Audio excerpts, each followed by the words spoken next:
Ladies and gentlemen, I think we're live right now.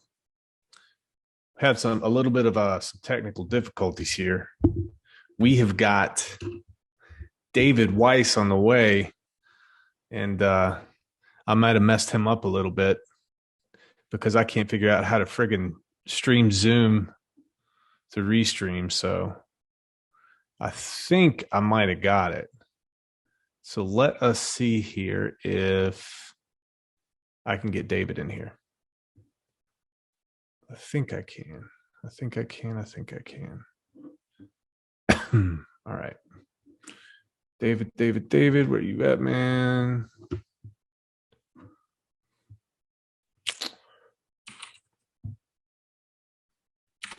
David. All right, we're going to do that. We're going to send it this way. We send it that way. We'll see. See what happens here. Heck yeah. All right, now I got to go back to restream. Let's see. I'm going to check and see here real quick. Can you get in here, David? Yeah. Oh, we can go to chat. Oh, chat. What's up, chat?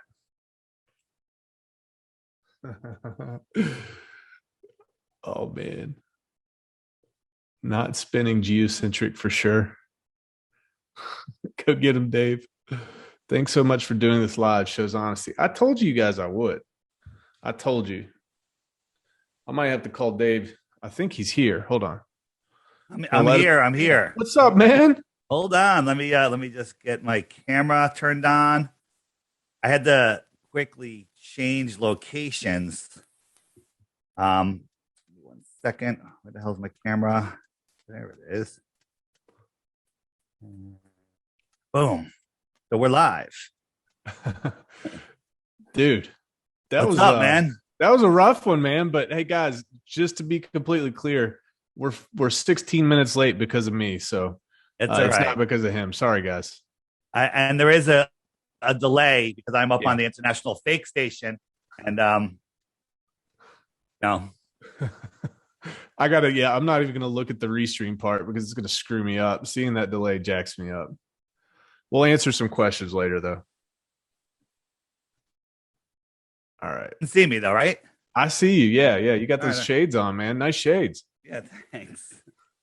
It's very bright up here when you look out the windows at the sun. It's so close. It's right there at about 250. David, miles. You told me, man. You told me not to look into flat Earth at all, dude. So I'm not gonna lie. I looked today to be your flat Earth. You did.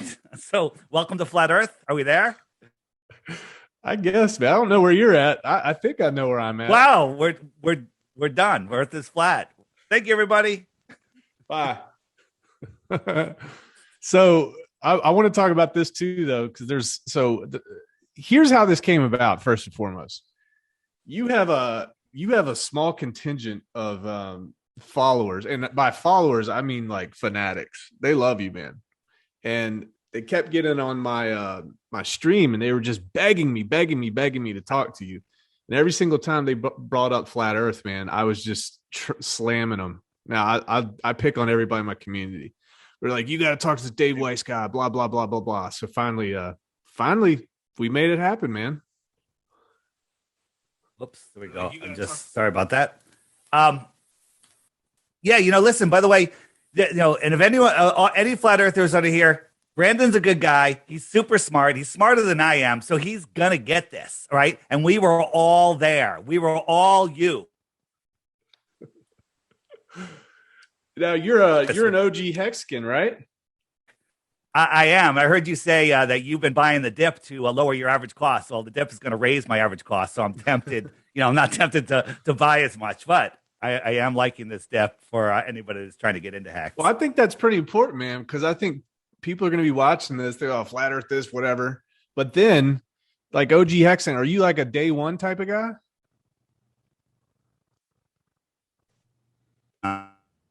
Uh-oh, missing you. You're back. Let me just check my internet feed real quick. Yeah, check your internet. I'm good. Yeah. 1 second. What is going on there? Talk while I'm trying to figure out what's Yeah, going yeah. on. But he is he's a day one. I think he's a day one. I think you got in way, way early, and you wear that decentralized shirt quite a bit, don't you? I do sometimes. Hey, listen, my internet sucks right now. Let me jump out, talk to Yeah, people, yeah, and yeah. let me come back in. I got to get my internet. No problem. I'll be right back. It's me. It's me. All right, let me look at these comments. All right. Now it's gonna be a little bit different because I can't highlight these damn things. Let's see here. Davis. Davis gave me $100. Dave Weiss is the man with integrity, not me. Flat Earth has been exploding. Wes Fe. Mark Rizzo. We going balls deep on flat Earth. I guess so, man. You guys are really excited. I'm curious, like, why are you so excited? Have you seen these slaughters before? I need a flat Earth definition. Awesome, Austin. Picture of a boat on the sea. I kind of see what you're saying there. Get ready to be mind screwed, Chuck Whitman. Tribal sounds, bro. Flat Earth found me, then I found Dave. Uh, Ramon Carrillo took me 2 years. Awesome, Austin. LOL. Tribal sounds so hype right now. Flat Gang. Awesome, Austin. God dang, man. Where's my people at? Dude's wearing shades inside. I guess so. So Dave, if you guys just joined, Dave is going to come back on. His internet's a little bit screwy right now, so he's going to come back on in just a minute. I just got that damn fiber. It's dependable. I love fiber. I love it, love it, love it.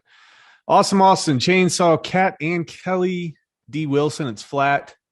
Chainsaw Cat. Brandon seems like a cool dude. I'm not a cool dude, and I am not worth listening to. I assure you. You will be flat Earth after talking to Dave Weiss. Here's what I got to say, guys. Let me tell you who I am. I'm the type of person that will listen to anything, and I want to know the truth, and I'm going to assume that he's going to tell me a whole lot of things that don't make sense, and it's going to cause me to look into it. I'm well prepared for that. Like, that's going to happen, and that's okay. That's what I want. And I tell everybody right now, like, I want anybody on this stream. I want to talk to anybody. Let's see what Dave says. Make sure, see if this link still works. Okay. Okay, cool. David emailed me earlier, like an hour ago. He said, Brandon, looking forward to your flat Earth birthday. Oh, gosh. Okay. All right. Celebrate the truth. Nice, bro. Balliet Brand, my man. Thanks for coming on. DHEX 6961. Do not smash the like, people. Okay. The Wes Fe, the legendary Junicorn. Wow. The Earth is flat and stationary, no curve. Joshua Barnes, flat. Marion M. I don't want to butcher your name. I do, but I have a little respect. Ramon Carrillo, flat Earth means that you understand the Earth is not a spinning ball jetting through space. Okay. Team Gas, because when you wake up, everything about your life changes. Man, everybody's making some pretty lofty claims right now. Apparently, my life is going to significantly change. That's what you guys are trying to say. Tell us about you. All right. Well, I guess there are a lot of people in here. So I run a channel called Rags to Riches. Let me see this. I'm not even gonna screw with this, man. I guess I'm going through Zoom, so I'm not gonna jack it up. But Rags to Riches, and I talk about crypto. I talk about communism. I talk about socialism. I talk about things that happen in our world. I talk about things I want to talk about, and if people like what I'm talking about, cool. If they don't, that's fine too. I've done reaction videos to rap videos. I just chop it up, man. I did a live stream with Justice Hill. He's the running back for the Baltimore Ravens. That was pretty interesting. And actually, we're going to have another one here pretty soon, beginning of December with him. just to catch up and see how he's doing. Diligence, humility. I am not a fanatic. From what I heard of flat Earth and started to investigate, it went 2 years before I realized that it's flat. It's a hard one to swallow. Yeah, it is. Now, I was what's called an aerographer's mate in the Navy. So we did a lot of we did a lot of navigation. We did a lot of we did weather balloons. It was meteorology, I guess, weather observer. So we did a lot of that stuff in the Navy. So I'd be interested to bring up some topics that I have questions about there based on my actual firsthand experience and research. Davis, $20. Davis says, remember, Brandon, I personally planted the flat earth seed. And now David Weiss will water it. Dude, you have paid me so much money. And finally you get your way. Did you think I was going to do it, Davis? Did you really think? Flat earth people are all earth people. Oh, God. Oh, God. That sounds a little bit too close to what we're dealing with. All right. Zechariah Williams, read the first page of the Bible. 200 plus verses support a geocentric stationary plane. You know, I thought about that, but he told me not to look into it. He told me not to look into anything. He's going to blow my mind. So I didn't look into anything. That's the bottom line. All right, let's see. Rebooting systems. All right. He just said that he's going to be rebooting his systems. He should be here in about 3 to 5 minutes. Okay, no problem. I'm going to send him another link here real quick. And we should be good. Link. Where's this link? God, dude, my mind is completely blown right now. Not from flat earth, by the way. It's because I'm going through my system into Zoom, into Restream, out to Twitter and YouTube, and my first time doing it. There he is, I think. I think he's back. We're about to find out. All right, let's do some more here. The truth resonates with all your senses simultaneously. Flat, plain Oregon. Wow. Love the shades. Yeah, dude, these shades. Come on now. It's all me. It's what we do. Australia isn't real. Flat Earth. That's from Runeskis. My man Runeskis. All right. Let's see what else we got. Rob Kiln, 5CAD. Check out the channel Try Thinking. Cool. Thanks, Rob. Fine. There we go. Oh, dude, what's up, man? Sorry about that. No, you're fine. Get rebooted here. Something happened. My Wi-Fi went down. It must have lost satellite coverage or something. Oh, that's not good. Making a flat earth joke. I'll be getting a lot of those, I'm sure. No, today I'm going to point towards a lot of doors that you didn't realize were there.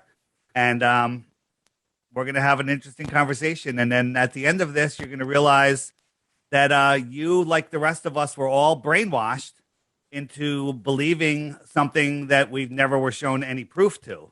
All right. So, where do you want to start is my question, because there's so many places. Is there's something that's burning on your mind? Do you even understand what the flat earth model is? And by the way, I'm not talking down to you at all. Anything I ask you today, I didn't know the answer to when I first learned about this. And I thought it was the dumbest crap ever. Banned people from my social media for life for even suggesting that I look at a flat earth video, because that's got to be the dumbest crap ever. Well, let me tell you where I'm coming from. I want to know what you know. That's the bottom line. And I'm open to it. I want you to talk to me about it. I'm going to ask you questions. We'll just feed off each other. And I just want you to tell me, because I don't know shit about it.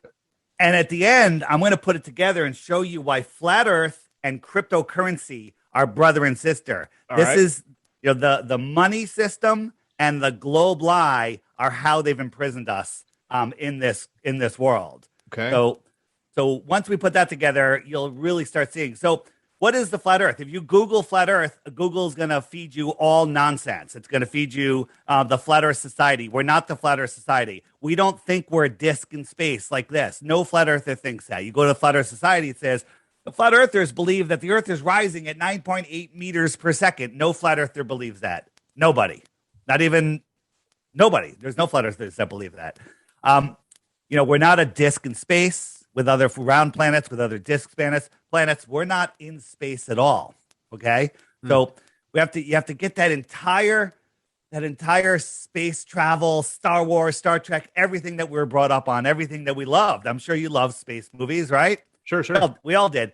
I'm going to replace it with something else. So don't worry. I'm going to take your ball away. I'm going to remove all the space movies from you, but I'm going to give you something better, something more interesting, something that actually works. So what is flat Earth? I always start off with this image right here. This is, we're like a pond. Think about this, a puddle, a pond, a lake, just different size bodies of water at rest. And what holds them together? They all have a container. The edge of a pond is where the land is higher than the water all the way around. And to prove that, you can lower the land on one side and the water will just flow out. It'll seek its ultimate base level, right? So the world is like a giant pond. All of the continents and islands are surrounded by water, but all of the water is surrounded by higher land.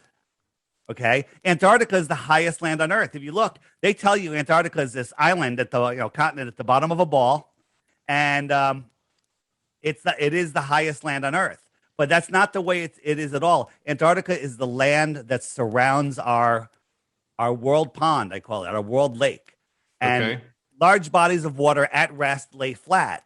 Okay. And now this is something that we can actually prove. So do you know how the circumference of the Earth is? Probably not. I didn't. 24,000. Look at you. 24,901 to be exact. That's what they say.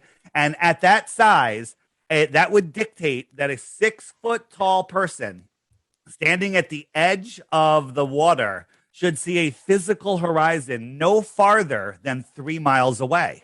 Because at 3 miles, the drop is 6 feet, according to globe math, not flat Earth math, globe math. Okay. So you shouldn't be able to see any farther than that. It's like this hallway here. If I walked around that hallway, you wouldn't be able to see me anymore because I'd be gone. And no telescope would be able to zoom me back in because I'd be behind a physical, let's flip this over. I'd be behind a physical horizon. You with me? Mm-hmm. Okay. But we can see too far with our naked eye. Like I can go down to my beach. I can see underneath the Whitestone Bridge in New York. I'm in Connecticut. Okay. It's 25 miles away. I shouldn't be able to see the tops of the stanchions, let alone underneath the bridge, but I can see it all. And then our super zoom cameras have made it so guess what? We can see that boats don't go over the horizon. Look, you don't see a boat here for several reasons. One, its angular size is too small. Here's the boat. I'm zooming in. I'm making its angular size bigger. And these little waves in the foreground, they're bigger because they're closer to you. So they make the boat disappear from the bottom up. Watch this boat disappear from the bottom up. Zooming out is the same as the boat just going away. Look, it looks like it's going over the curve, but it's just going out of our angular view.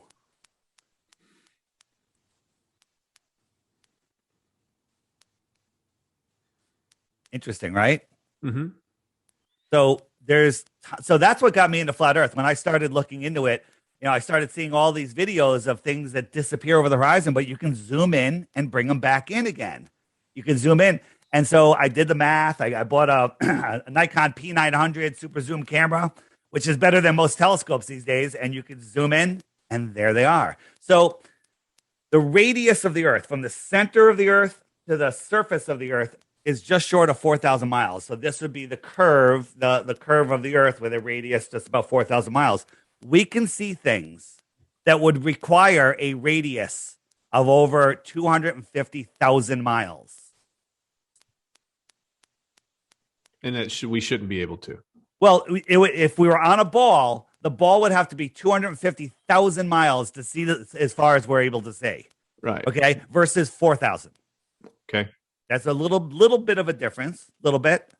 That's like hex being 12 cents or $500. Right. Trying to put it in terms that maybe you can relate to. Right. I listening into one of your streams? By the way, the Trailer Park Boys are flat earthers, just in case you didn't know. Don't do that to me, man. They are. Don't do that to me, David. Google Trailer Park Boys flat Earth, and you'll all see. of them are just bubbles. I think. Well, at least two of them. At least two of them. All right. Freaking Nova Scotia. Yeah. But here's the thing, Brandon. You know that that we're being lied to about everything. You know, all the deception in the world. This is the one that matters. Why does flat Earth matter? What difference does the shape of the Earth make? I still have to go to work.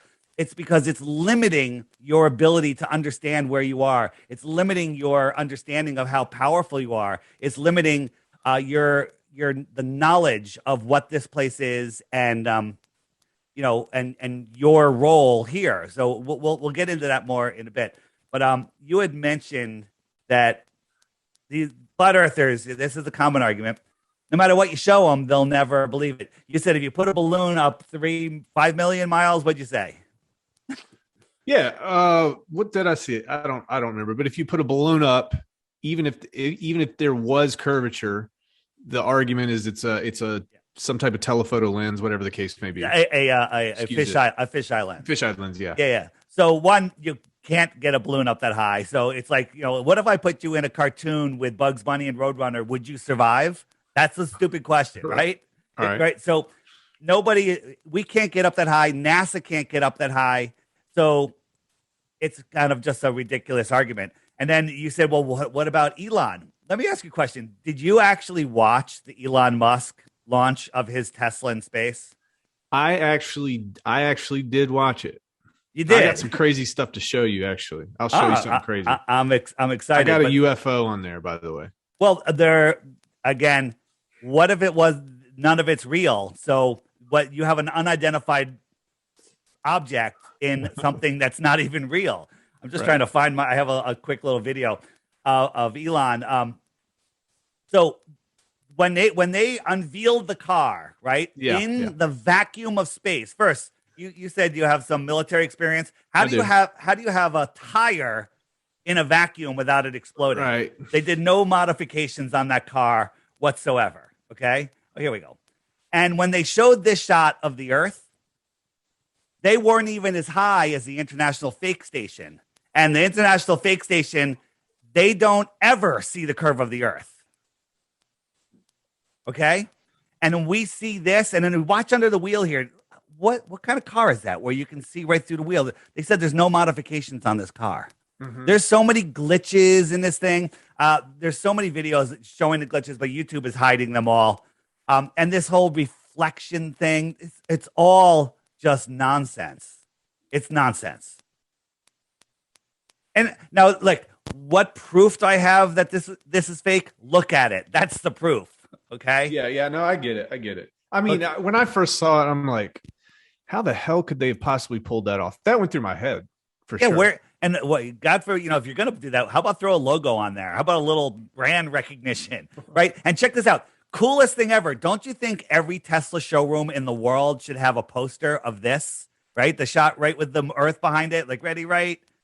Boom. That should be in every Tesla showroom. It's not in any Tesla showroom. It's not on a postcard. It's not in any magazine covers, Time Magazine, National Geographic, Space Magazine, Omni. No one covered it because it's so ridiculous. They're embarrassed, right? That would be everywhere. It would be in every ad. Nothing. Zero. Right? And Elon Musk said in the press conference, you can tell it's real because it looks so fake. We'd have better CGI. That is a quote from the liar known as Elon Musk. So let me ask you something.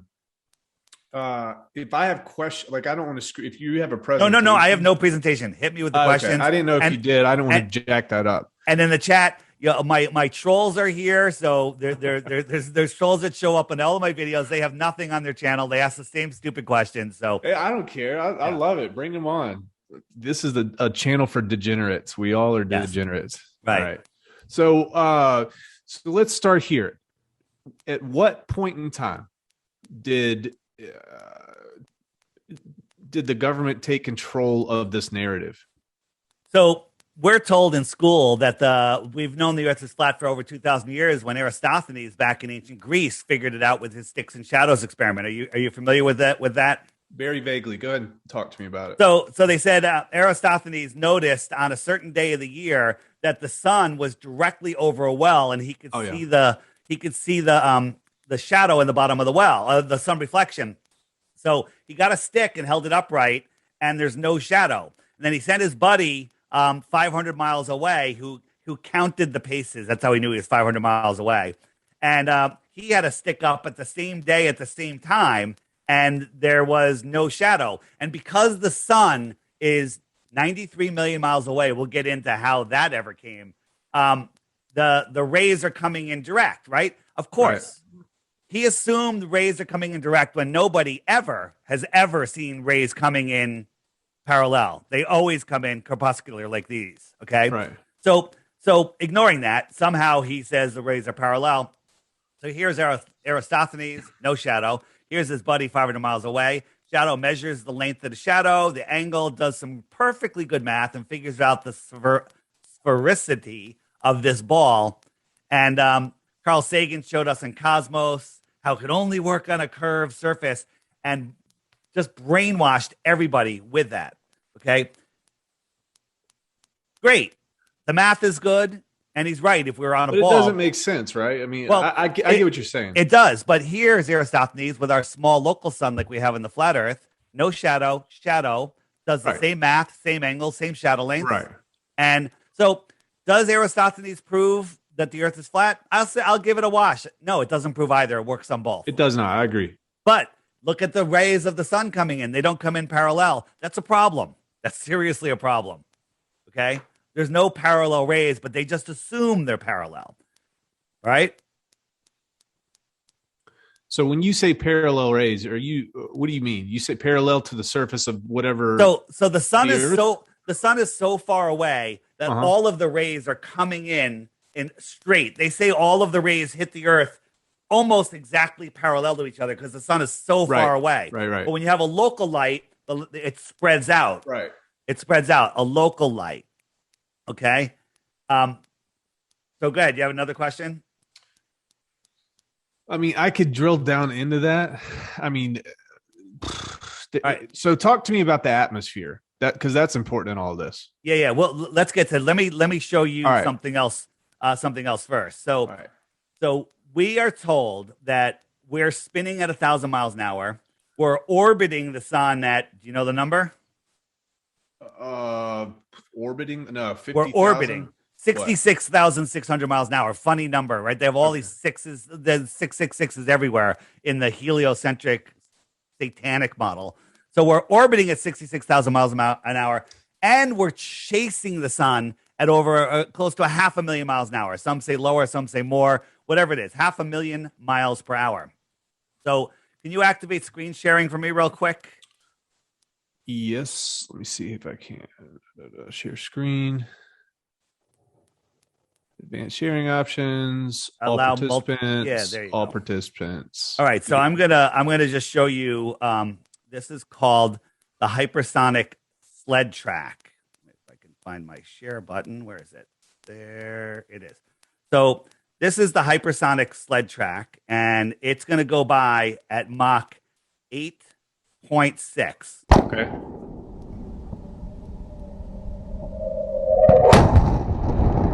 Pretty fast, right? Yeah. So we are orbiting the sun 10 times faster than this. Okay. We are chasing the sun at 90 to 100 times faster than that.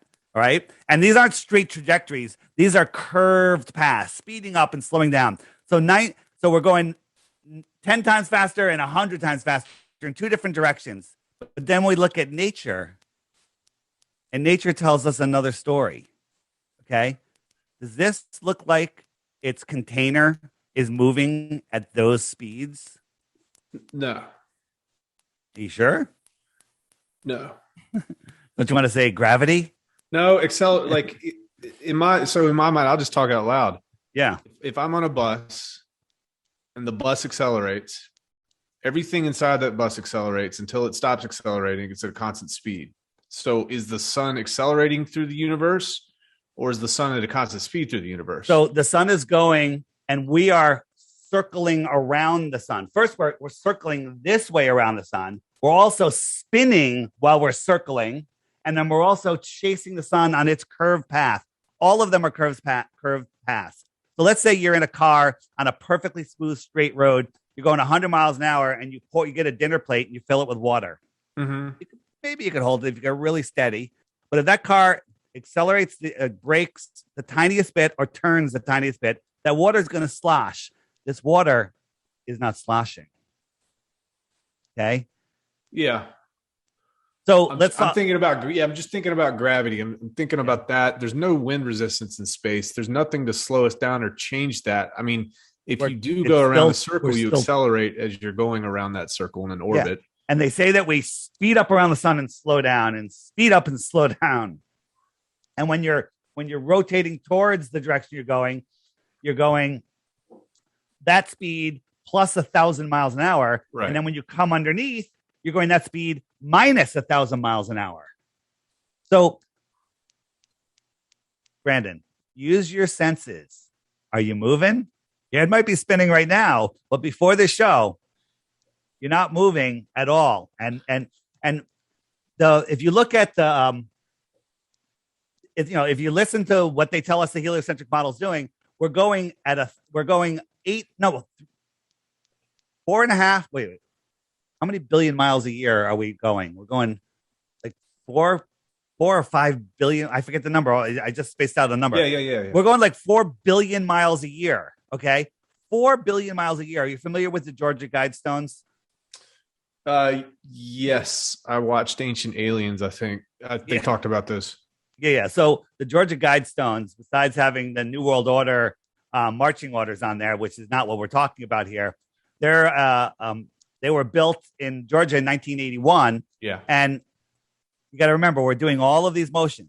This little hole right here, if you look through it, you see the star Polaris, which is our North Star. Mm-hmm. Okay. And it never moves from there. Now, if you do a long time lapse of Polaris, it makes a tiny little circle, but it always stays in the same spot in the sky. Sure. All the other stars go around it. How can we be moving in 3 different directions at once, traveling billions of miles, where all of the other stars, like bees in a beehive, are moving in all their directions, but the stars never change? Go out tonight, make a little star chart, mark the time, set your alarm for next year, same day, same time, and then go out and look at the stars. They'll be in the exact same position. Yeah, that is kind of funky. Kind of funky. Yeah. So I'm going through my Rolodex right now. So if the theory that common science holds, how the universe is expanding. So in my head, one of two things. Maybe in terms of perception, how long it's been, maybe 2,000 years isn't long enough to see a significant shift if we're all expanding outwards from the same point. So maybe we'd have to go out 10,000 years to see that difference, or even more. But hundreds of years or decades or centuries may not be enough. The pyramids have shafts that point. Yeah, the pyramids have shafts that point at the North Star also, and they haven't moved. Okay, and they were built a little longer ago than this. Probably not as long as they told us, but they, there is no motion. I don't think that we can keep those stars in line for 5 minutes, let alone 500 years or whatever. It doesn't make any sense. The other problem is when you start thinking about the size and brightness of things. Now, if I held a light right in your eyes, a flashlight right in your eyes, it has a certain brightness to it. As I pull it away, right, all of that light will be right in your eye, right? Bam, right in your eye. Right. But if I pulled it 10 feet away, that light's going to spread out. Correct. And it's going to cover a big area. So you're only getting a fraction of that brightness. That's called the inverse square law of light. Okay. So as light goes out, every time you double the distance, it's 1/4 of the brightness. Okay. So if you think about the heliocentric model of the size that they tell us the Earth is and the size that they tell us the sun is one of those big gym yoga balls, and the Earth is a marble or a BB, right? Okay. So imagine if I brought the sun right next to, just above the clouds, just for a demonstration. So you look up, it fills the entire sky. All sun. It's all sun everywhere, horizon. Now, here's the sun. Boom. I move it away 93 million miles, and it becomes the size of a coin held at arm's length. Right. Why is it smaller? Because further distance. Perspective. It got smaller because of perspective. Right? So it is scientifically provable that its angular size, just like that boat, angular size got so small that if we made it 5 times farther, you couldn't see it. It's too small. Okay? Okay. So let's make it 24 times farther. It's definitely too small to see. Right? So then we look at Polaris. Polaris? Yeah, Polaris. They say Polaris is 46, 48 times bigger than the sun. Right? So the sun at 24 times farther is 3 light hours. Okay? Because the sun's 8 minutes away. 24 times 8, 3 light hours, if I'm doing my math right. Polaris is 48 times bigger. So that's 2 days times 3 hours, 6 light days. If Polaris was 6 light days away, it's scientifically provable that we couldn't see it, ignoring the inverse square law problem where its light would just be so dispersed you wouldn't be able to see it. At 6 light days, you can't see it. And they tell us it's 433 light years away. Polaris is 433 light years away. We can see it with our naked eye. It never moves. And it's bright as crap, right? Okay. Now let's look at something even closer, but still too far away. They tell us this is Jupiter. Right. We got clouds going in different directions, right? If you were on Jupiter, the sun is no longer the size of a coin held arm's length because you're much farther away from it. The sun is tiny. The sun is like a star. So have you gone out and seen Jupiter recently? It's been up in the night sky. Very bright. It's very bright. So that little dim sun, that dim little star of a sun is lighting up this gaseous, I would call it not very reflective planet. And then that inverse square law of light is just coming to your eye and it's brighter than any star in the sky. This is nonsense. This is utter, complete and total brainwashing nonsense that nobody ever thinks about. But now that you're thinking about it, it makes no sense. It's scientifically provable that what you're seeing is a light and it's very close to us. It's here within the Earth system. Referring to the sun, it is here close to us. Is that what you're saying? The sun, stars, and moon, all of them are here within the Earth system. What do you mean by Earth system? So the way I describe it is the Earth is the foundation of everything that we know. It's the foundation of our world. What's underneath the Earth? Well, what's inside the ball? We don't know. Okay. And everything that we see in the sky rotates above us. Okay. So we're here this is the foundation of the world. The sun circles around, melts out this pond. This ice wall is just the shoreline of our world, and everything beyond it is Antarctica. Okay. So maybe we look at it this way, looking down. Here's our world. Here's our sun, and it melts out this pond, and all of this is Antarctica. What's out there? We don't know because it's off limits, right?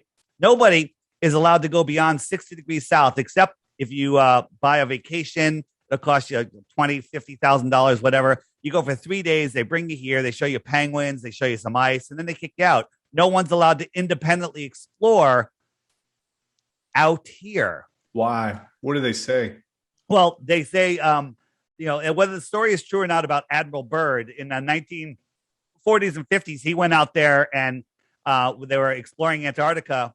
And he said he saw land beyond the poles. That's a problem on a ball that is bigger than the United States, filled with resources that no human has ever stepped foot upon.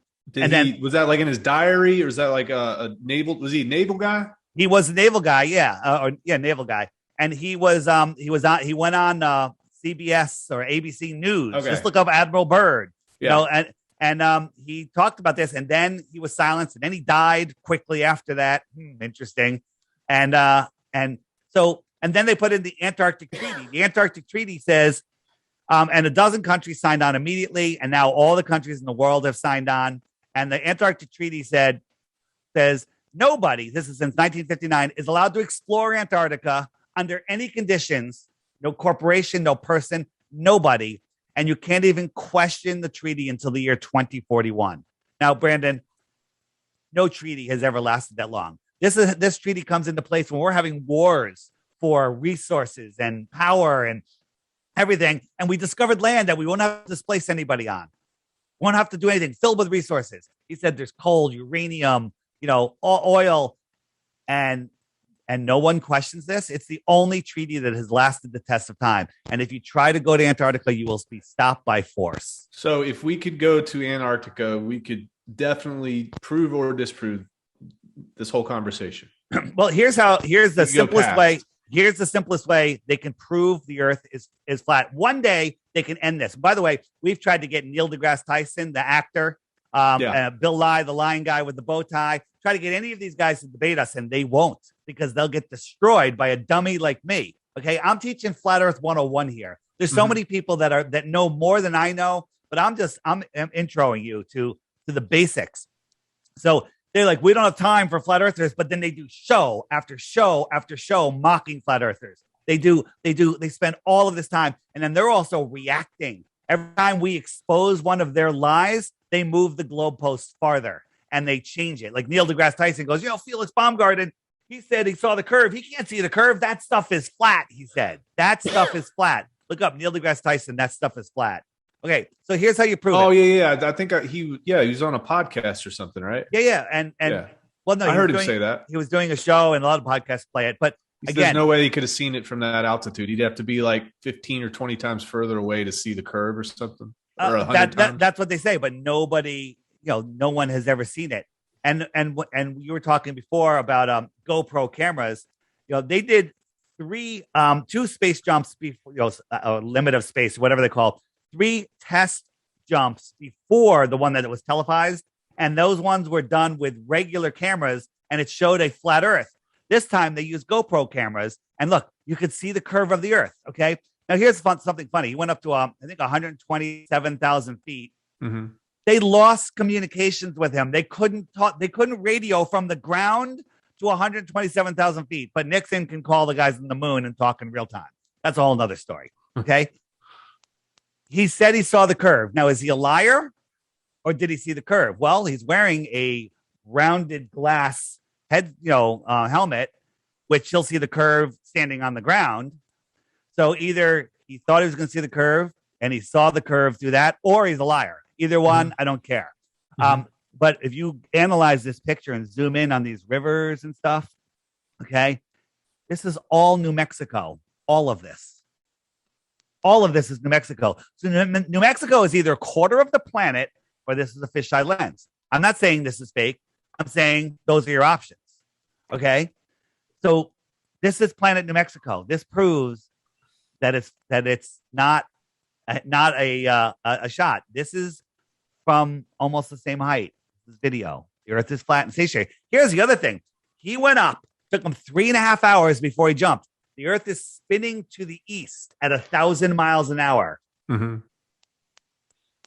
He should have landed 3,000 miles out in the ocean, maybe out west, right? Mm-hmm. But he landed east of where he took off from.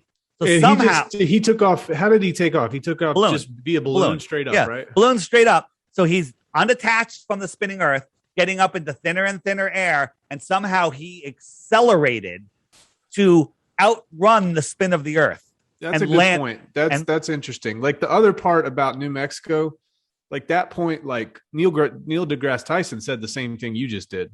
Like there's no way. You'd have to be much further. You know why he said it? Because we exposed it, so they had to own it, so it didn't look like we were owning it. Like we exposed them. They had to, but I say move the globe post. Yeah. I get what you're saying. Neil deGrasse Tyson said, there was some Super Bowl game that was won by the spin of the Earth, where it bounced off the field goal, bounced off the bleacher, it bounced in, and he goes, and that's because the Earth was spinning. He did some calculations. So a football is affected by the imaginary Coriolis effect, but a balloon is not. Okay. Right. These guys, when you see this, Brandon, they're so dumb, right? Flat globe Earth is the dumbest thing ever. I have 100 Bitcoin offer for anything dumber than the spinning globe. Anything. Yeah. Anything. Okay. There's nothing dumber. So what is our, okay. So what is it? Is it a half a globe? Is it like a snow globe? What is this thing? Um, we'll get into that. Let me get All right. so is there so the question is there a dome? Is there not a dome? I don't know. I think there's a dome, some sort of hard fixed barrier. Don't know what it is. Again, anything that's higher than we can reach or beyond the shoreline of Antarctica that we talk about today is speculation. We don't need to go beyond the shorelines of Antarctica or where we can't reach to prove the Earth is not a globe, right? We can do that all here, things that we can measure. So here's how, and this is a call out to all science professors, millionaires, anybody that wants to do this, and it's not even that expensive. Get 2 airplanes. Go, we all meet in Santiago, have a nice dinner, pasta, whatever, and then we fly over to Antarctica. We refuel here, and we get 1 plane filled with flat earthers, globe earthers, scientists, everybody, Neil deGrasse Tyson, and it just flies about 1,000 feet off the ground so we can see the ground and just follows the shoreline. Follow the shoreline. Same time, we send another airplane here. This way we can verify that we're following the shoreline. We can verify the speed that we're going because you can see the ground and understand, I'm going to average speed of an airplane, 500 miles an hour. And 7,000 miles later, both planes are going to meet over here. Boom, you just proved this is about 13,000 miles around. Okay. But that's not how the Earth is set up. And the last person to try to circumnavigate Antarctica properly, now there's a sailboat race, but that's a whole nother thing. The last person was Captain Cook, and it took him 3.5 years. He went over 60,000 miles. Now, if the equator, what happened to my camera here? What happened here? It's going to go to the brightest point. There we go. Look, I'm the brightest point. So the equator is 24,000 miles around. It gets smaller, not bigger. 24, then down here is 60. That's a flat Earth. Mm-hmm. Right? So what about Amelia Earhart? All she did was fly around here. Boom, boom, boom, boom, boom, boom, boom, boom. Even if it was a true story or not, this is all she did. Let's just talk about circumnavigation real quick. This is how the flat Earth works. The center of the Earth is a magnetic force, whether it's a magnetic mountain or just something that's magnetic. True north is actually the middle. That's what you're saying. Is the middle. So look, I'm trying to push this compass west. And look, this compass needle has to always point to the center. So west is a circle. Mm-hmm. West is not a straight line. If I try to go east, I have to keep turning. Now, this does not prove the Earth is flat or globe because it's the same on both. Okay? On a globe, it's the same. On flat Earth, it's the same. But now if I try to dead reckon and I do not correct to the north, I'm going to try to dead reckon west. If I don't correct to the north, boom, I'm heading south. Right. South is every direction away from the center. Every way, every direction, every straight line is south. Wow, that's crazy. Wait a minute. If I point west, nope, you're pointing south. If I point south, I'm pointing south. If I point east, I'm pointing south. If I go south, I will just go away. If the Earth was a ball, I should pop up over here. But no one's ever gone south, circumnavigated, and made it come out the bottom. Now I'm going north, and as soon as I pass the North Pole, I'm heading south. The compass just did a 180. I'm heading south. And that's it. It's absolutely ridiculous. Now, somebody, it was called the ZQ pilot, tried to go for the Guinness Book of World Records a few years ago, traveling, first person to circumnavigate south-north. And if I could find the graphic, he went from the North Pole. Where the heck is it? He went from the North Pole.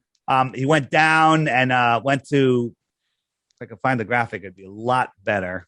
Look, let me ask you a question while you find that graphic. Go ahead. Quick. Go ahead. All right. So there's no such thing as the equator well, the equator is just a line midpoint between the center and the outside. So, okay. So the whole, when water spins differently. It doesn't. That's a myth. In Australia, they don't spin in different directions. That whole thing at the equator where the guys are scamming people. Yeah. That's all nonsense. It's just the way they pour the water into the basin. So that is not okay. That's not a thing. What about this? What about how come hurricanes spin cyclonically or anticyclonically depending on whether you're north or south of the equator? Any idea there? Yeah, good question. So let me bring up my my app here for a second, and then I can demonstrate that. Um, so I created an app that basically helps people learn about flat Earth because of all the censorship. It's super difficult to find anything. Where is? Hold on, I have to. Where the heck did it go? I got to share. Time file movie recording. See if that works. What is the app? Is it on the App Store? Yeah, it's called the Flat Earth Sun, Moon, and Zodiac Clock app.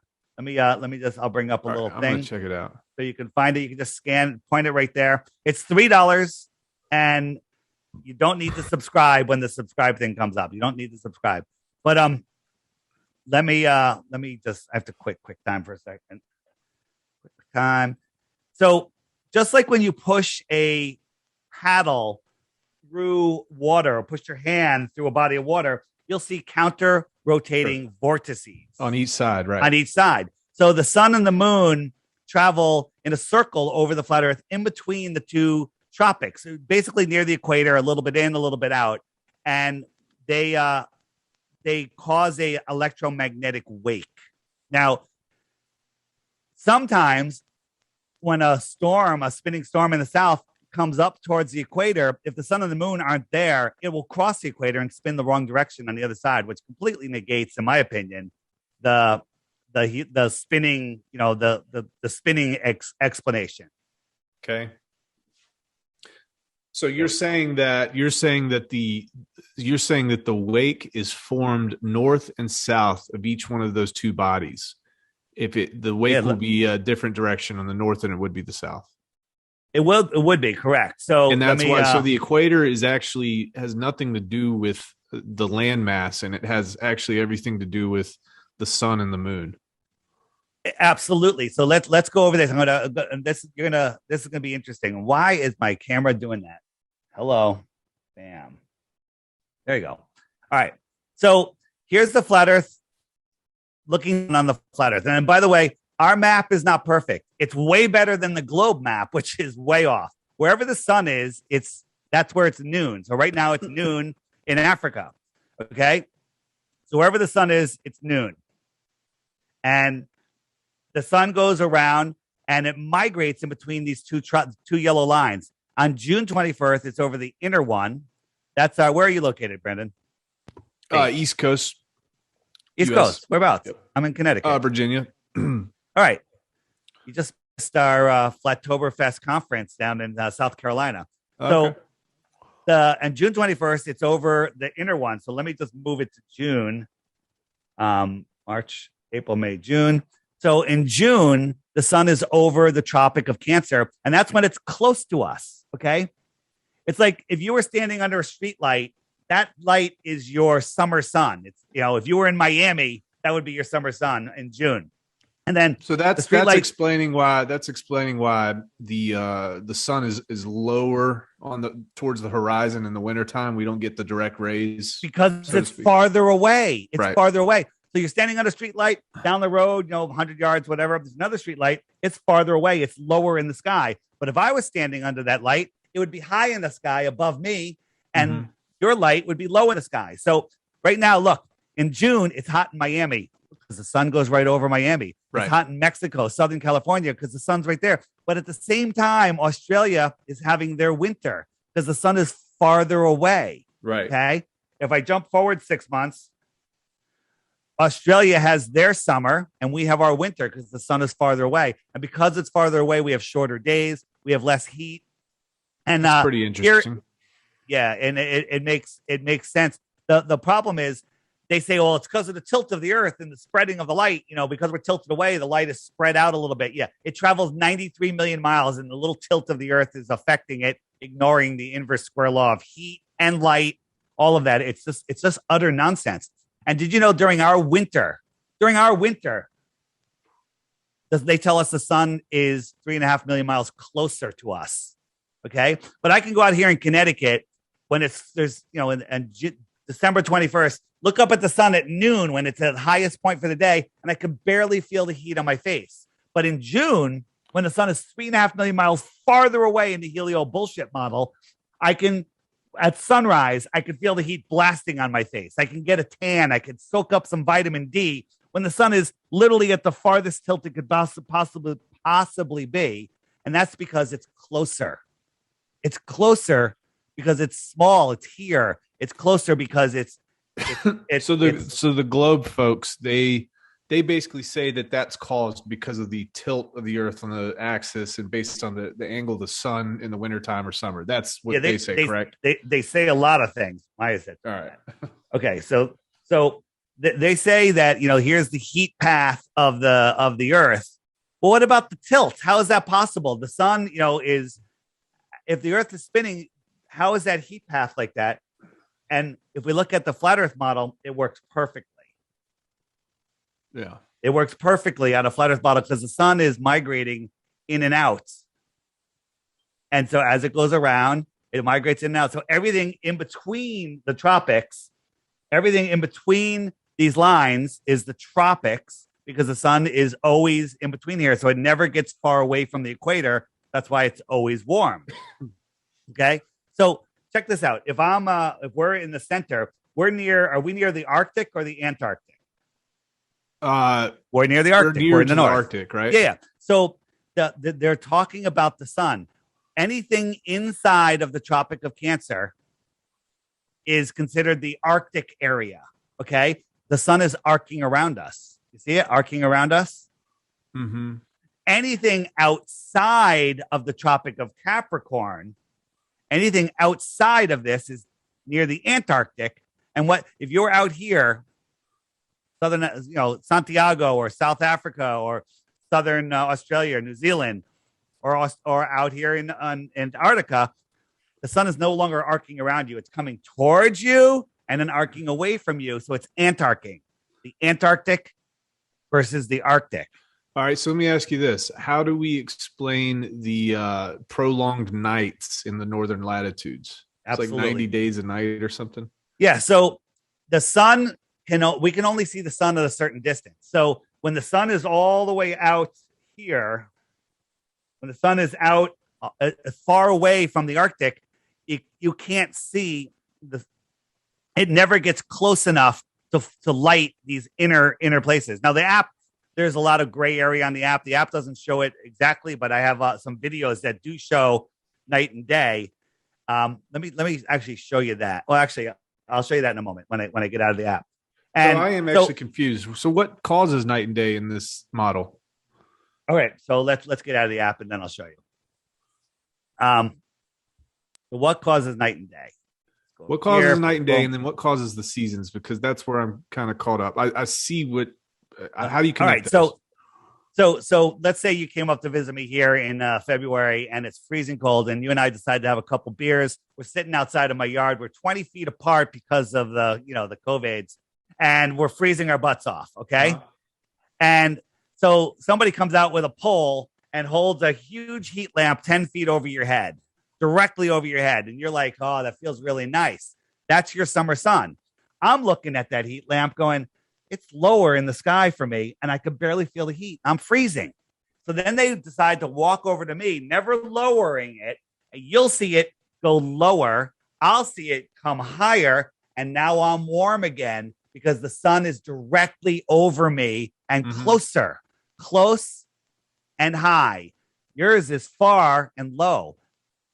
Okay. Yeah. That's how the sun migrates 6 months in, 6 months out. It goes out to the Tropic of Capricorn, and then it turns around. It comes back to the Tropic of Cancer. It just goes. Does it with regards to the Earth? Are you saying that does it move? Does it move north south as well? Yes, it does. So just look at it here. It's circling around to the east. East. Yeah, it's going east. No, it's going west. Sorry, the sun is going west. Right. Everything, sun, moon, and stars, no matter where you are on Earth, rise in the east, set in the west. Now they try to confuse you going, well, they go counterclockwise in Australia because you're upside down. No, they go counterclockwise because you turned around. That's all. Like if I'm watching something come from my right shoulder, if I'm watching the highway, cars come from my right shoulder to my left shoulder. You're on the other side of the highway. They're coming from your left shoulder to the right shoulder to your right shoulder. They're going in the same direction. You just turned around. Okay. So the sun circles around, and then I'll just jump month by month. It migrates. It comes in closer. Okay. Yeah. So it's coming back. It's on the equator. And then our summer, boom, June 18th. It's right around. Days. So it is making, is it making 24-hour rotations, which causes the night and the day? It's Correct. Just on a different trajectory. Correct. Well, it goes around the same. Yeah. 24 hours each time. Now, people go, well, how does it speed up when it goes out here? This is a bigger circle. And that's a great question. And my answer is, if you were standing still and you had 2 flashlights in your hand, one you're facing on the floor 3 feet in front of you, and the other one you're facing on the floor 6 feet in front of you, then you turned around, you're making one rotation at the same rate, but those lights are going in one rotation, but one of them's making a big circle, one of them's making a small circle. The optics of the sky are no way to prove the shape of the Earth. So then what's holding the sun? I don't think the sun that we see is a physical object at all. And and the same with the moon. But again, that's a deeper conversation. But here you go. When if you want to learn about flat Earth, every day there's a featured video here. This is how you win your 3 Bitcoins. Every day you watch the featured video for 2 weeks, and then if you think the Earth is a globe, you send me 1 proof. But before you do that, you have to hit this question mark right here. And when you hit the question mark, up come all the videos that YouTube's hiding from you. Hey, what about eclipses? What about ships over the horizon?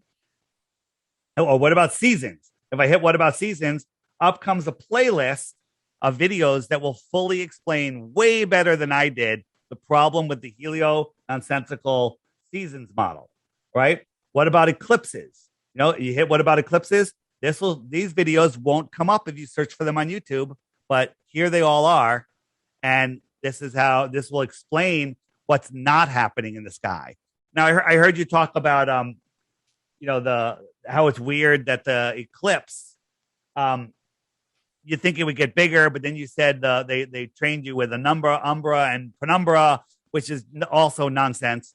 But the problem with that was something I was like, hey, that's an interesting thing to bring up. I wanted an explanation on that. I didn't get it.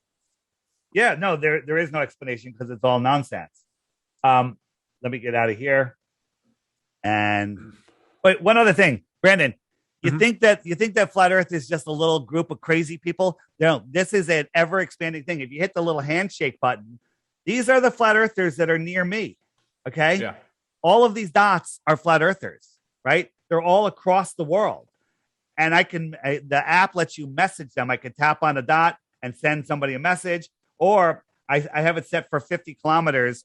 And within 50 kilometers, I have 228 people, and I could click on that 228 and I could send them all a message. Hey, we're having a meetup at Brandon's house. Come on all, but you have to own Hex to get in. Okay.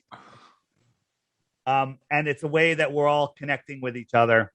So this is the fastest growing thing ever. And this is why I'm really happy to be talking to you, because I don't want you to walk away and go, the Earth is flat. There's so many people, by the way, I don't know if you're a fan of Jeff Berwick. He knows the Earth is not a globe, right?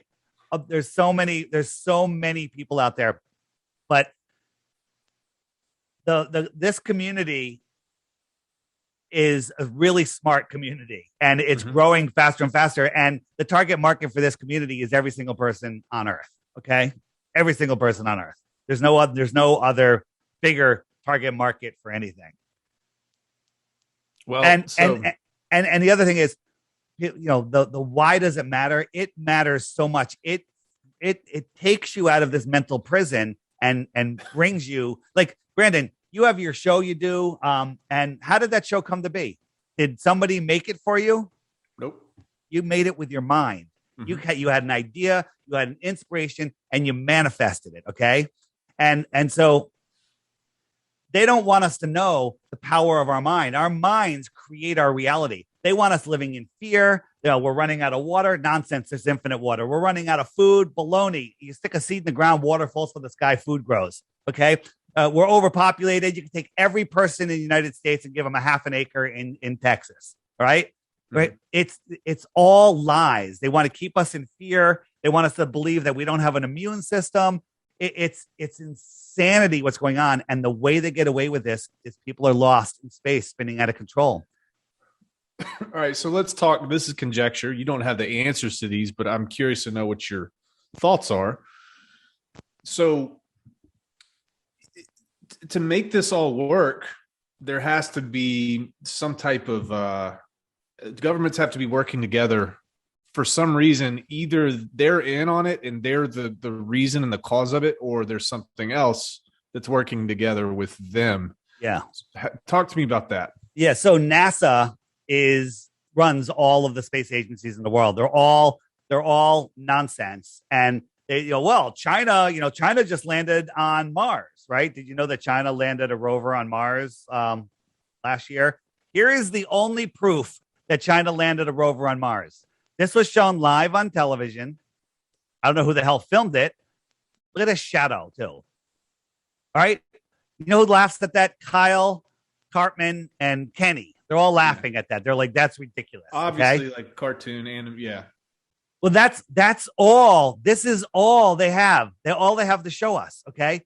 All of so how do you control people? You divide them. Divide. They divided us by countries. Fake. They divided us by religions, by sexes, by genders, by political parties, by vaxxed, unvaxxed. They're dividing. Right now, dividing genders. They're dividing us. And then they want us staying 6 feet apart. They want us covering our faces so we can't even communicate. It's all about division, right? The only power that anyone has over you is in your imagination. Okay, it's in your imagination. And why I'm talking, we're gonna watch this. This is Elon Musk, right? A fraud. By the way, you're gonna get a link in an email after this with it says Elon Musk fraud. Watch it, 5 minutes. Okay, right. Everything he's ever said. Now there's all different ways they fake it, but this is a fake rocket. There's no smoke. There's just a smoke coming out of the ground. And this is exactly what they showed. Edit. Now, look, it's not very high. You can kind of tell, oh, look at that. It looks pretty high. But you can tell it's not high because of the side angle. Now, look, this is going to turn off. Now it's all of a sudden it's high. And now it's going to free fall. 40,000 pounds free falling. Look at the smoke. Is this 40,000 pounds free falling? Watch the next edit. Watch this. Look at it now. Is this free falling or is this nonsense? This is nonsense. Now look how high it is all of a sudden. I did not edit this. Okay. Now this thing, the engines are going to turn on. It's going to magically spin over, right? You have some military experience. Think about this. These 3 little engines are going to flip. Now look how high it is all of a sudden, right? Now watch this. It's going to turn on. The camera's somehow going to go underneath it. It's just a movie edit. Look, somehow we're underneath it. 2 of the 3 engines are going to turn off. Now look, again, watch the smoke, watch the flames. How fast is this thing moving? And it's going to land upright with a bunch of CGI smoke. Look, smoke. Okay. This is baloney. And people believe this. Now, if you have 2 choices. This is completely fake. And so is everything SpaceX does, which unwinds to every space agency, or this is real. And there's no helping you if you think that. So the only way to know whether or not it is or not is to be there when it happens. Yeah, that's a problem. One, nobody's there. The other thing is, let's look at the I disagree with that statement because this is physically impossible. The edits are just ridiculous. Here is the famous space shuttle. You Google space shuttle launch, you'll find this exact video. Edit. Now watch. This thing has got to lift up 4 million pounds with superheated thrust. Now, look, they show these people. These people are over 10 miles away, but they make it look like they're right there. Look, they must be right there. Okay. Have you ever seen what a tornado can do to a tree, a telephone pole, or a fence? It ties it in knots. It turns it into splinters, right? And that's 300 mile an hour winds, right? Round up 500 miles an hour winds, which never happens. 4 million pounds of superheated thrust. And this fence, nothing. Okay. This is a helium balloon. There's nobody on it ever. All of this fake smoke, edit. This thing goes up, it rolls on its back because that external tank is a balloon. This is a fireworks show. All rockets curve, they go out over the Bermuda Triangle, and then they ditch them out there out of sight. Okay? There's so many things wrong with this, but one thing wrong. Oh, there's so many things wrong. Maybe I'll go a little farther. So no, they are launching something. Look at the smoke trail. There is this smoke trail. And in a moment, you could ask me about the Challenger, what happened to them. Okay? Yep. And so they always tell us that the external boosters cannot be turned off once they're lit. The solid fuel boosters. Now, these things are going to be released in a second. And when they release, they still have thrust. They should shoot forward. This thing's going over 17,000 miles an hour. That's crazy. We're going to talk about that in a second. But if you watch the video with sound, you hear that. You hear it at the same time you see it. Well, this thing's 30 miles downrange. If it was 20 miles downrange, how are they going sideways at that speed? If it was 20 miles downrange, you wouldn't hear that for over 90 seconds, right? Thunder and lightning, you count the miles, right? 5 seconds a mile. Speed difference. To sound, yeah. Yeah, but on the video, you hear it. And the only thing the Globe fanboys say is, oh, they edited it to make it, for the viewers so they could understand. Yeah, that's legitimate. That's legit. Why did they do that? Yeah. Thanks for realizing that. And here's where it's worse. Now, the guys on the shuttle are filming this thing falling back to Earth. The story is this falls back to Earth. It's I think it's like 40,000 pounds empty, and it's going to burn up. Now, watch right here while I'm talking. You can see a handkerchief blow by. Watch real carefully. It's going to come by in about 5 seconds. The guys on the shuttle, ready? See it? They weren't right there. So that kind of shows you how fast this thing's going. These guys are on their way to space, somewhere between 17,000 and 25,000 miles an hour on their way up. This thing is falling back to Earth, but they're filming it out the window. How is that possible? The only way it's possible this thing would go a lot higher. Boom. Yeah. Well, it doesn't matter. This thing's falling back to Earth. It's going to burn up before it gets to these clouds, which are right there. Okay. And this thing is a balloon. It could be in the Macy's Day Parade, right? This is nonsense. It could be that there's not enough information for us to definitively say whether or not. Now, I see what you're saying. No, falling? I see what you're saying. They're I don't have filming perspective, though. Yeah, they're filming it from. Now, look at this. This thing has PVC pipes going down the side of it, right? Think about this. You know, with the SR-71 spy plane? Blackbird, yeah. Yeah, the Blackbird. So here's the SR-71, pretty slick, right? Mm-hmm. Right? Besides and this is what they went to the moon in. I'm actually looking for a different graphic. But the SR-71 can go Mach 3.2 any faster, and it rips apart. Mach 3.2, 2,193 miles per hour, any faster, and it rips apart. It also is loosely put together because it expands up to 6 inches when it gets so hot. It gets like over 500 degrees. Right. You can't touch your hand to the glass. This aerodynamic, beautiful piece of art can go Mach 25. Mm-hmm. It's got PVC pipes going down the side. This is not this. Look at this hunk of junk. How can this thing go 10 times faster than that? Well, is it going 10 times faster in the atmosphere or yes? How is a rocket going to push off of nothing? Right? I'm saying it accelerates. If in my mind, here's the answer. This is where my head goes. Right? Yeah. If you're accelerating, you're not going 17,000 miles an hour until you get to a pretty tall height. At that point, air pressure and stuff. I mean, the air pressure, the molecules is what causes it to be hot, just Dave, like the SR-71. I called you Dave. Sorry, Brandon. So have you ever been on like a super fast roller coaster or a super fast car? 0 to 200 miles an hour in 5 seconds. What does that do to you as far as G forces? Okay, pins you back. So if you count the length of time that the rockets are running to get it up to speed and divide that by the 25,000 miles an hour it needs to break orbit, it's got to increase in speed something like 200 miles an hour every 5 seconds, nonstop for the entire time that it's burning. Okay? So at 10 seconds, it's going 400 miles an hour. At 15 seconds, it's going 800, whatever, 600. And it has to keep on going, accelerating. But we see, the the astronauts in there pressing buttons with their gloves on and doing stuff and drinking water. It's utter nonsense once you start seeing through it. Brandon, if we catch them lying once about being in space, then everything is a lie, right? So check this out. Yeah. They're always playing with stuff. This ball is real. It's filled with helium. Look right here. Do you see a stuffed animal? There it is. And now she's manipulating this animal. Watch again. No animal. Now it's there. They even put a little beaming thing in just to mock us. And she's playing with what's called augmented reality, right? And she's moving objects in real time. And that's what we're shown. But they have these screw ups all of the time. Here's one. These guys are always flipping their microphone around. This guy's flipping his hat around. But in the background, this guy goes floating by, way back in the background. So I zoomed in, and you can see he's on a harness. He's hanging from a wire. And the NASA fanboys go, well, that's for safety. Okay, you're in space. How's that hanging from a harness for safety? Right?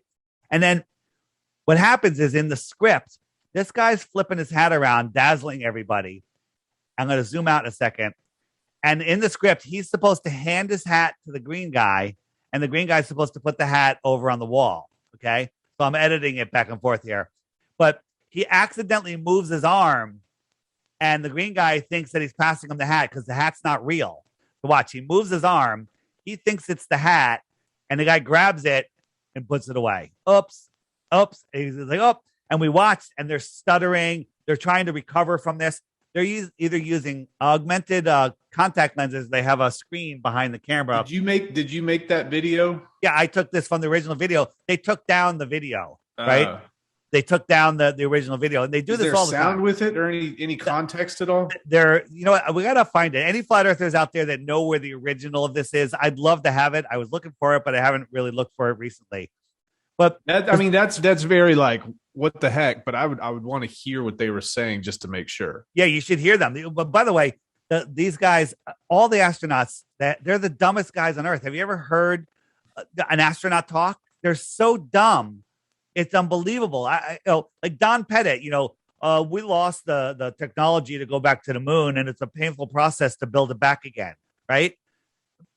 It's absolute utter nonsense. It's insane. And then they get caught in their wires all the time. Look, they're on harnesses, and like this guy grabs the wire right there and pulls them. Okay. All sorts of screw ups. They have CGI screw ups where everything that's floating all of a sudden glitched out, and then they quickly cut away to mission control. Okay. And they're like, well, there's cosmic rays up there that screwed up the transmission, right? They just tell cool stories all the time. Look at this guy. He becomes transparent before he goes around the corner. Watch this thing on the wall here. You can see it through his arm, right? It's all fake. It's all fake. All of it's fake. All of it's fake. Here's something we didn't talk about. This is the Go Fast rocket. It was a rocket sent up in Arizona, okay? And it went up about 73 miles. And if you hear the sound, it sounds like it hit something. It stops spinning, right? And this is also an uninterrupted feed. Who set this up? This was it was a Red Bull, done by Red Bull. Oh, okay.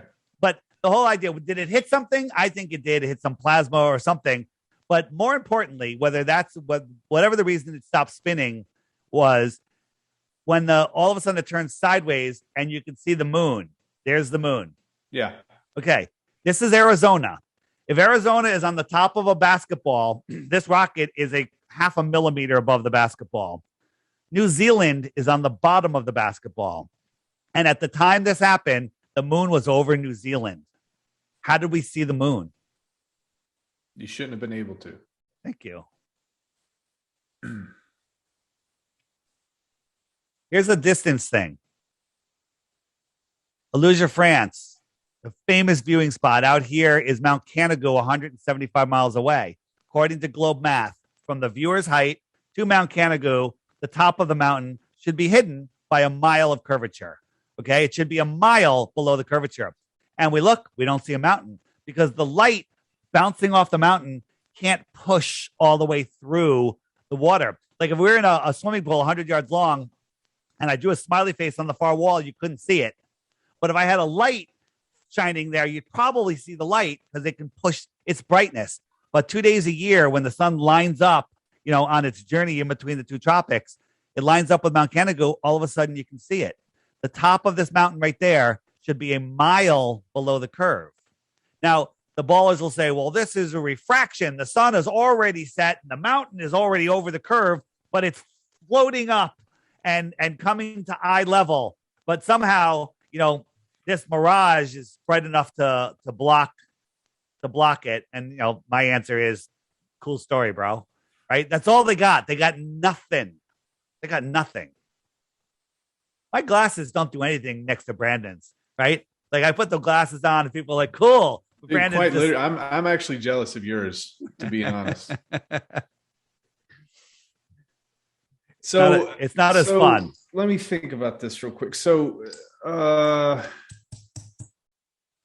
in order for the entire Earth not to be lit up by the sun, the only way for this to work is if there is a dome or plasma.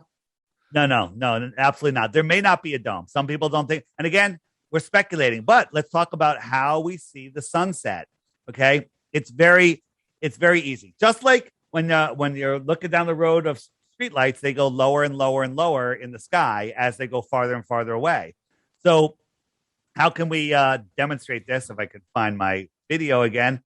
So as the sun moves away, here, you know what? Let me just show this while I'm getting that video lined up.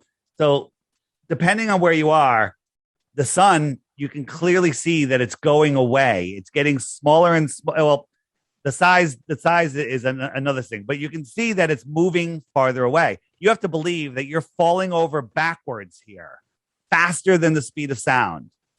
Okay? That's crazy. You're not. The sun is just moving away.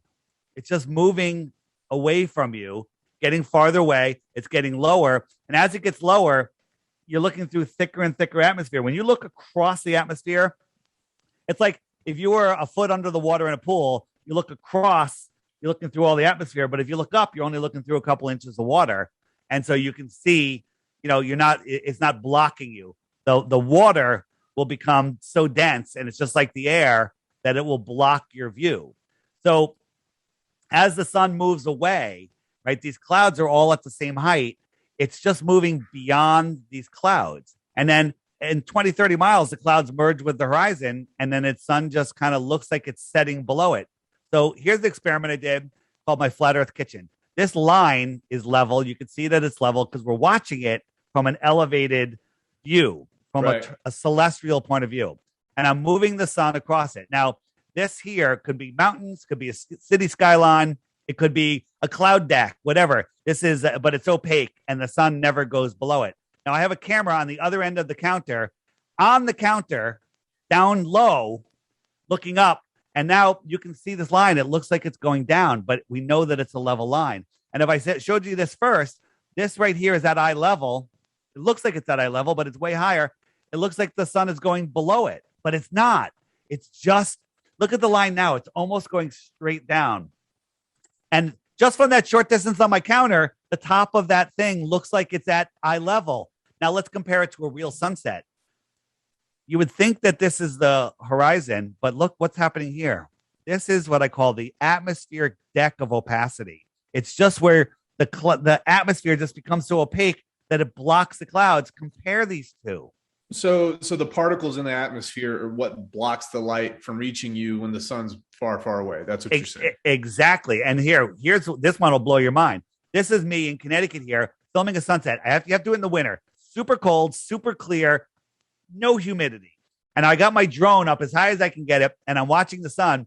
And in 5 minutes time, it went from up here and it went down. Now, if we were spinning, it would have to keep on going at the same rate, but it didn't.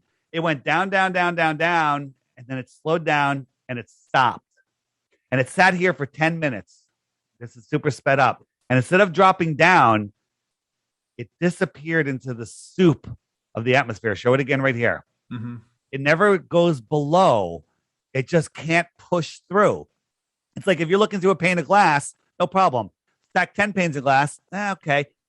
50 panes of glass, you can't see through it. Okay. It's the same thing. The atmosphere becomes too thick. And the sun itself, the brightest light, can't push through. It just disappears. I filmed this 7 different times. People go, whoa, why are you so special? How come no one else filmed it? Because no one else goes out and freezes their ass off filming a sun that looks like it's already gone, right, in the middle of the winter, right? And then goes into a post, and zooms in to see what's really going on. And the sun literally got smaller and smaller and smaller. And then it just disappeared. What's going on here? Boom. So what's stopping you from getting a charter and doing the plane experiment? No one's allowed to go to Antarctica. So in the app, if you click, what about Antarctica? There's a video called Sorry, Antarctica's Closed, where one of our great researchers, who's a lawyer by chance, he spent, I don't know how long, it must have been a year, researching on how to explore Antarctica. And you have to get permission from the Antarctic Treaty, whatever, from the United Nations. You have to spend all of this money, up like $200,000 in permits requests. And then a year later, they'll tell you, sorry, you can't go, and they keep your money. That's why. Because they're not going to let anyone go. Let me just jump in the app here and show you. People say, well, if Antarctica is so big, how do they hide it? How do they guard it? If we hit the little photos icon here and we go down here, you remember the Falkland War? Yeah. Right? That's an island like south of where is it? New Zealand. Well, all of these islands are owned by the crown. They're run by the crown, and there's military bases on all of them. And I watched a video recently of some fishermen that tried to just go as far as they could, and a destroyer or whatever, some battleship came out and literally sent a drone after them, told them to turn around immediately. They're in restricted waters. Do not go near Antarctica. They won't let you go. And this is how they guard it. That's it. It's very simple. Super simple. But if you in the app, if I hit the question mark and I say Antarctica, and I scroll down this video right here, Antarctica, sorry, we're closed. 30 minutes. It'll save you a year's worth of effort trying to figure it out yourself. And don't believe anything. Go verify. He verified it all for you. It's done. Like, you could use this as evidence in court. He did it so well. So the best way to verify for you and anybody else would be to have a free pass to Antarctica. Is that correct? Sure, but the problem with that is compasses don't work in Antarctica. GPS doesn't work in Antarctica. There's no place to get any food in Antarctica. It's super freaking cold, at least, most of the time. And where are you going? How are you going to do it? Now, there's a lot of stories. Like one of, again, we're speculating again. There's a story called the Iron Republic about a guy that found an opening, like right here. And he went in and he popped out. They were lost on the ship for about a month, and then they came across land. And when they got there, they saw a city. There were city lights, and they went in. And there was an advanced civilization there that spoke English, and it was people that left the inner space in the 1600s because of tyranny, and they started a whole new government out here. This was in 1901. This story was written, and the guy claimed to have proof that he was there. And he talked about the governmental systems they have, advanced government, a whole different society, advanced technology. And this was in the 1800s, 1901. Okay. So if we lived here in this inner space, what would we call this extra land? Another word for land is outer territory. Space. Well, yeah. And extra territory. Yeah. So if you lived there and you came to visit, you'd be an extraterrestrial from outer space. Gotcha. Not coming from trillions of miles away. Let's talk about that for a second. The closest star to Earth. The closest star to Earth. You might be the only one that can actually get this because you're good with numbers. The closest star to Earth is 4.5 light years away, or 25 trillion miles away. Okay. Mm-hmm. So if I'm traveling at a mile per second, right? A mile per second. That's like 3,600 miles per hour. Okay. A mile per second. and I went for 1 trillion seconds, I'd gone 1 trillion miles, right? Mile per second, 1 trillion seconds, 1 trillion miles. So you and I are in a spaceship, and we're heading towards Alpha Centauri. We're traveling a mile a second for 1 trillion seconds. How long is 1 trillion seconds? We would never get there in millions of lifetimes, probably. Yeah, well, it's a trillion. A lifetimes. trillion seconds is 31,000 years. Okay, Yeah, that's not. Okay, so and in 31,000 years, we've only gone 1/25th of the way to the closest star. Okay, and we're supposed to believe that aliens are coming from a planet circling a star where all of the other stars are magnitudes farther, and then they come here and crash in Roswell. This is all stuff to turn your mind into gravy. Okay. What about meteorites, asteroids? How do you guys explain that type of stuff? How do you talk about that? Yeah. So there are no asteroid impacts. Those things that we see, the crater in Arizona, these are bubbles that come up through the earth. They're either plasma vents. Just Google methane craters in in Russia, Siberia. There's all of this stuff where stuff bubbles up out of the earth and creates these craters. It could have been, a plasma strike. And people have done experiments where we take electricity and plasma hits the ground and it makes the exact same craters, right?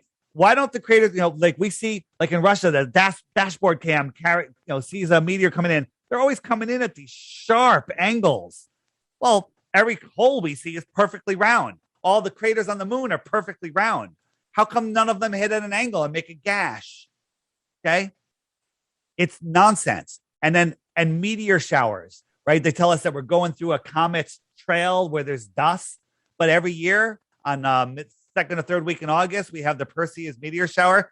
We're 4.5 billion miles from where we were last year. What is that trail following us? So what is that you see in the sky then? They're electrical. It's all electrical. These are electrical things that we're seeing. What are they exactly? Look up what sprites are.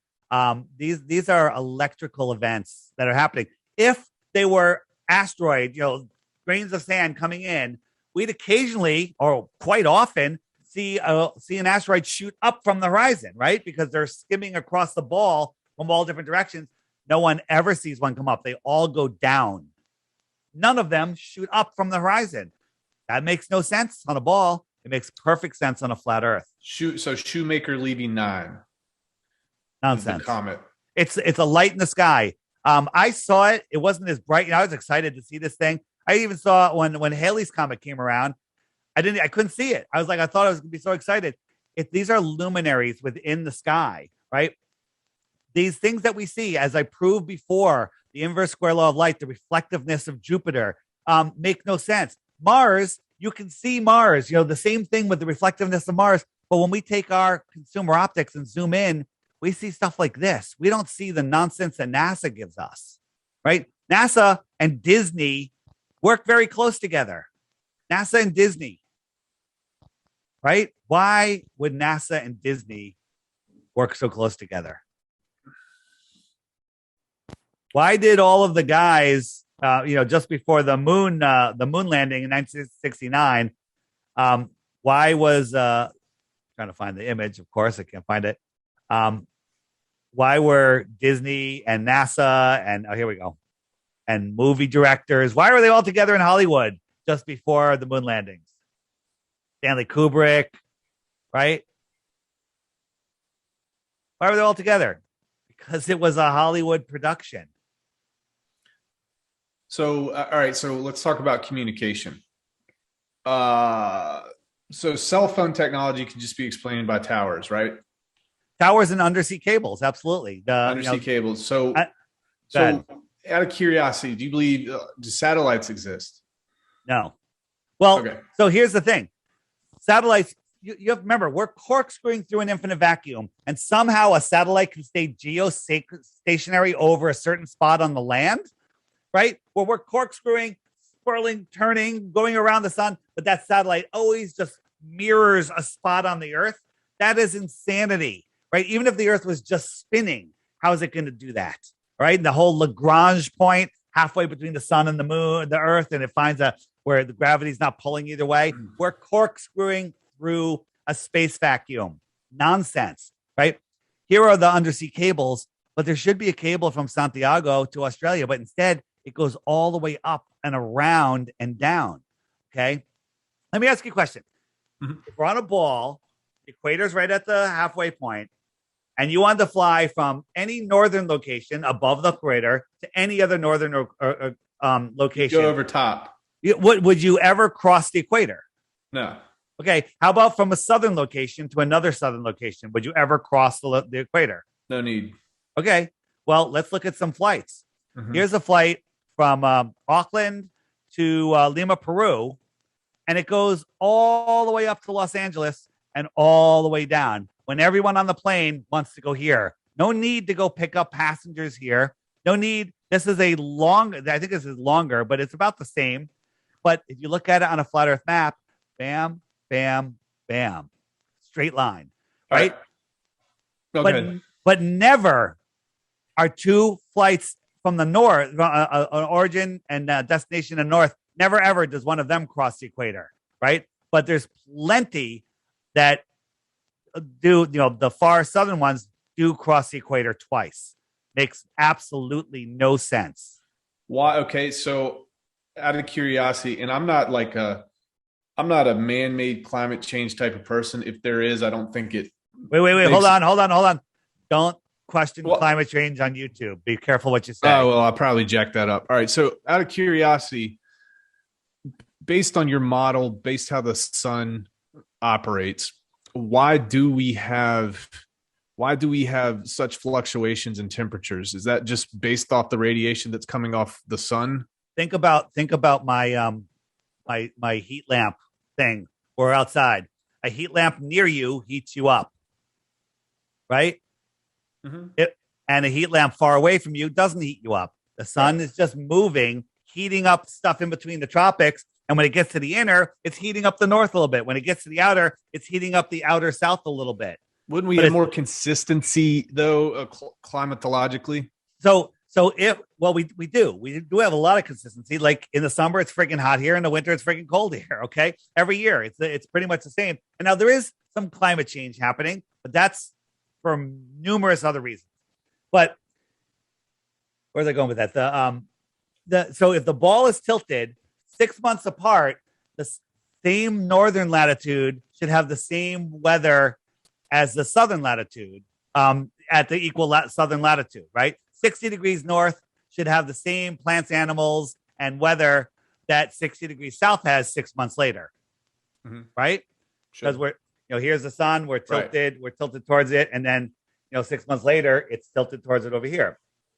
Well, that's not the case. At like 60 degrees south, there's nothing. There's no animals. There's nothing. There's very little. But 60 degrees north, there's buffalo, there's bison, there's people, there's plants. But south, there's nothing. Maybe it's a little farther than that, whatever the number is. Sorry, let me ask you this. All right, so I think I heard this correctly, or I'm assuming there's no such thing as space. Well, what is space? It appears to be water. We think that we are inside, that we're surrounded by water. There's water, primary water below us and above us, right? And if you look at NASA, everything they talk about space is done in nautical terms: the Sea of Tranquility, ships, dockings, all of the stuff. It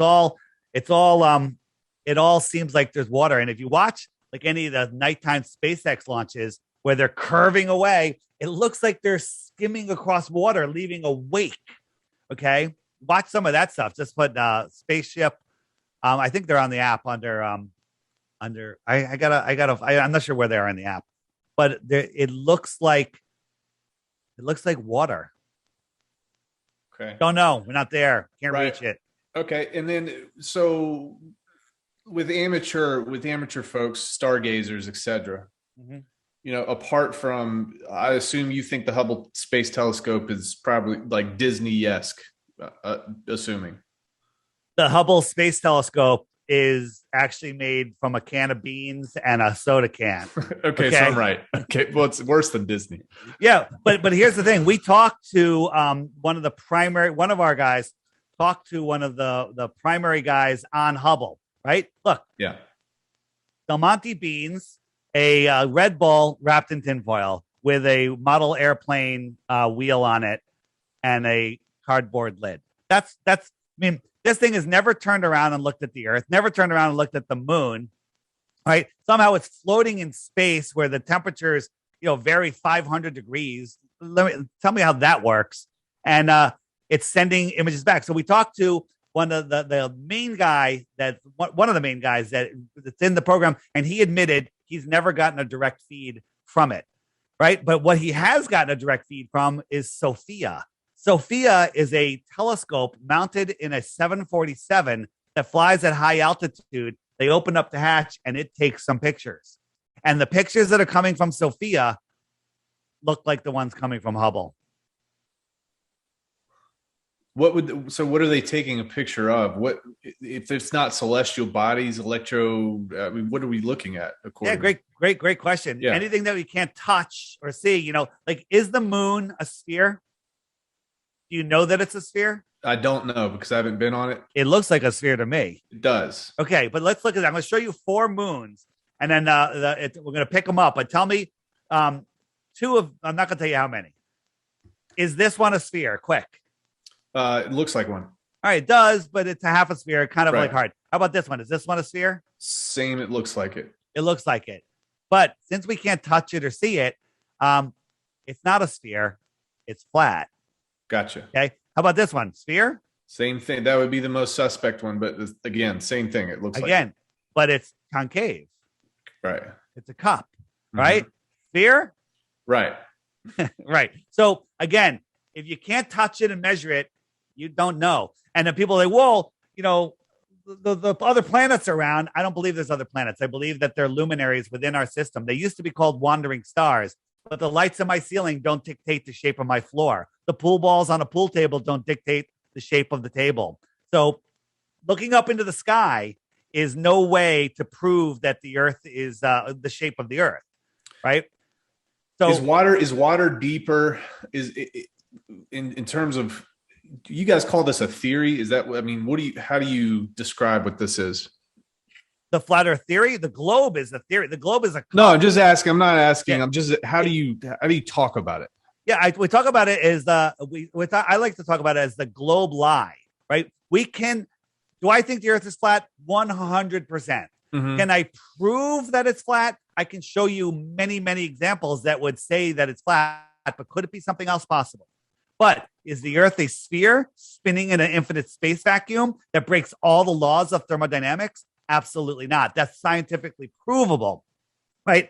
Gravity supposedly holds on to our water, holds on to our air, right? But I could take a straw and suck water and air up and away from gravity with zero effort. A little bit of low pressure in my mouth and lungs, bam, the water just lifts up. But the vacuum of space can't suck the air away. And they go, well, it's a gradient. It gets thinner and thinner and thinner until there's no air. So with that logic, I could take a shoebox in a room, and the shoebox has air in it, and then I could suck all the air out of the room, but gravity will hold the air in the shoebox up to the top of the box. That's ridiculous. It's absolutely ridiculous. And again, if you can't touch it and measure it yourself, you can't clearly say, what it is, what shape it is, what size it is. Here, watch this. Are these tables the same dimensions with same aspect ratio? Yeah. Yeah. Well, they don't look it, but you just guessed it because you kind of know my style. I've seen it before, but yeah, you've seen correct. It. Okay. Yeah. So, but your eyes see it differently. So again, until you can touch it, you can't do it. I meant to show you this one before. They got a fresh lemon on the space station. Watch. It's augmented reality. It's going right through his hand.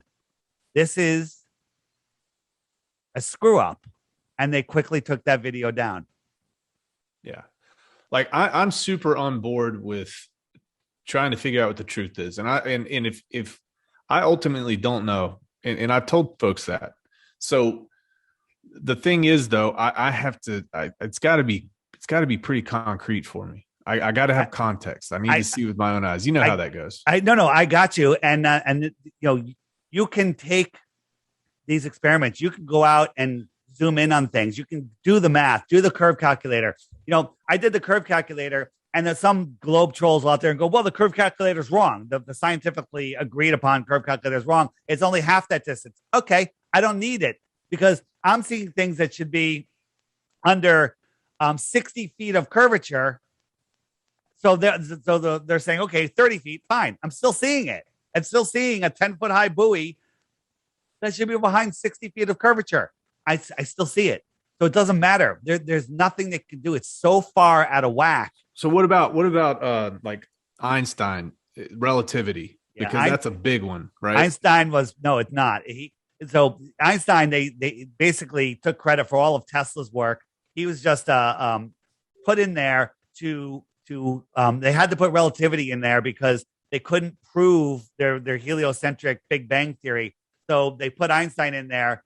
And it's just garbage. Once you actually look into what Einstein did, besides marry his cousin, he was. They gave him the outcome and said, "We need you to prove this outcome." Absolutely, they told him he was 100% a puppet, propped up for the people just to believe their nonsense. You know who started who started NASA? I don't. Werner von Braun. He was a Nazi rocket scientist. Oh yeah, that guy. So that's the story. Werner von Braun was a Hollywood actor, right? He wrote a book called Project Mars in 1957 about the group of people that went to Mars and started a civilization on Mars. And this is the book. Okay. Yeah. And that group was run by a guy. The colony on Mars was run by a guy named, you want to guess? Elon. Run by a guy named Elon. Here's the Elon Musk's rocket that he wants to go to Mars. And a couple months ago, he tweeted, I want to redesign the rocket and make it pointier. They're just rubbing it in our faces. Yeah. Rubbing it in our faces, right? NASA, 2 photos over 2 years apart. Now, like we found that there's a magnetic exactly core. The same. It shouldn't be exactly the same. They say they saw the Northern Lights. That's how they know there's a magnetic core. Look at this. I can do that in Microsoft Word. I don't even need Photoshop. Mm-hmm. Okay. So have you been contacted by any type of government officials or anything of that nature? Have they not yet. But when you come, bring coffee. Bring actually like a chai latte. Do you fear for your safety? I do not at all. Because I understand how this world works, and I understand that they want us to be in fear. Because if you're in fear, you'll bring exactly what you're in fear of. Well, your best insurance policy is probably what you're doing right now, regardless. Yeah, I mean, I'm all for being out in the open. I used to be kind of hidden, but then one day Jim Fetzer outed me unknowingly, and that was the best thing that ever happened to me. So I'm thrilled. Dude, I've really enjoyed this conversation, man. I mean, legitimately. Yeah, no, I appreciate your openness, and let's talk about why the lie, right? They're hiding free energy. They're hiding the creator, right? I don't know your view on. Well, that's what I was asking. What's your view on all that? Yeah. So before this, I was a best word for me was an atheist. I didn't believe anything, and when people mentioned the Bible, the Quran, the whatever, I'd be like, "Oh, religious fanatic," and I just dismiss everything they said. Right. But once I understand that this place is intelligently designed, I have no choice but to understand that there's a creator. Okay. And that's where I leave it. The Christians get really mad at me right here. I go, now that I've shown you there's a creator, you go figure it out and have whatever your relationship is with the creator. That's your own journey. Okay. So you're basically saying publicly that there's intelligent design involved here. That's what you're saying. It's not a theory. Look at the earth. It's ridiculous. I mean, do you believe that lightning struck and the pond scum turned into a monkey and turned into you? I don't believe that at all. Okay. Zero. All right. Yeah. So they're hiding that we are at the center of creation. We're not on a speck flying through an infinite universe where an asteroid could take us out at any moment, or we're running out of resources. All of that is nonsense. All of it. When we're at the center of creation, we're protected. We're here with a creator that created this place for us. And I believe that the real currency of this world isn't crypto. It isn't cash. It's our souls. And the evil ones want our souls. These evil people want our souls, and they're trying to fish it away with the soul lure system. I didn't really get I don't think I got a solid answer from you about this. I was curious about this, and it wasn't on purpose. I think we just went off, but bad.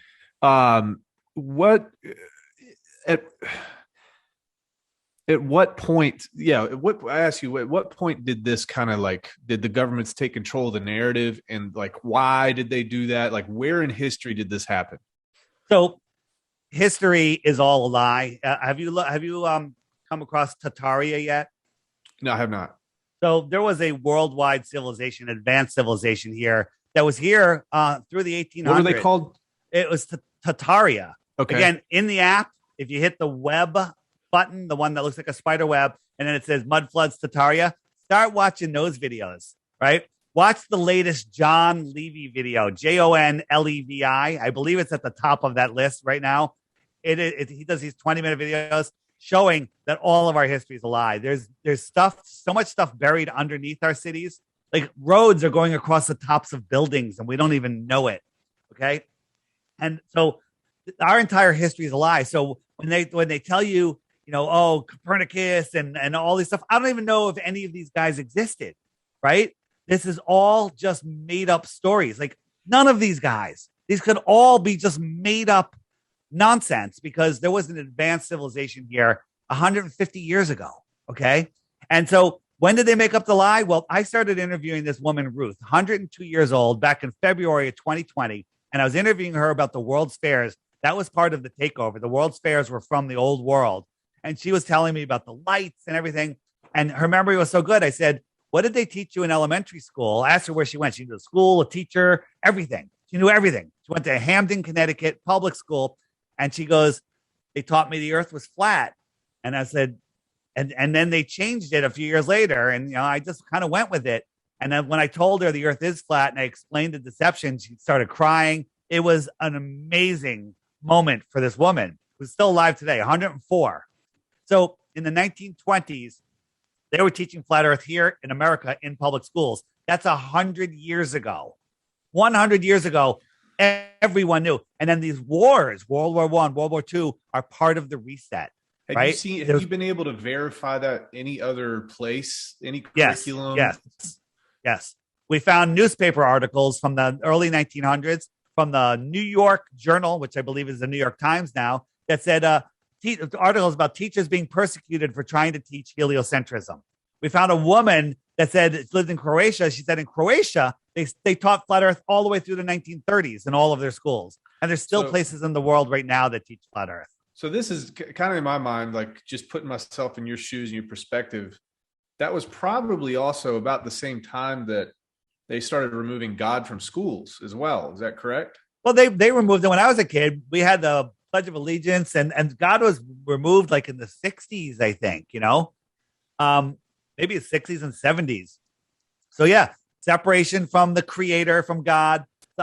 They look what, it's incredible what they've done. This is all about control. It's about controlling us.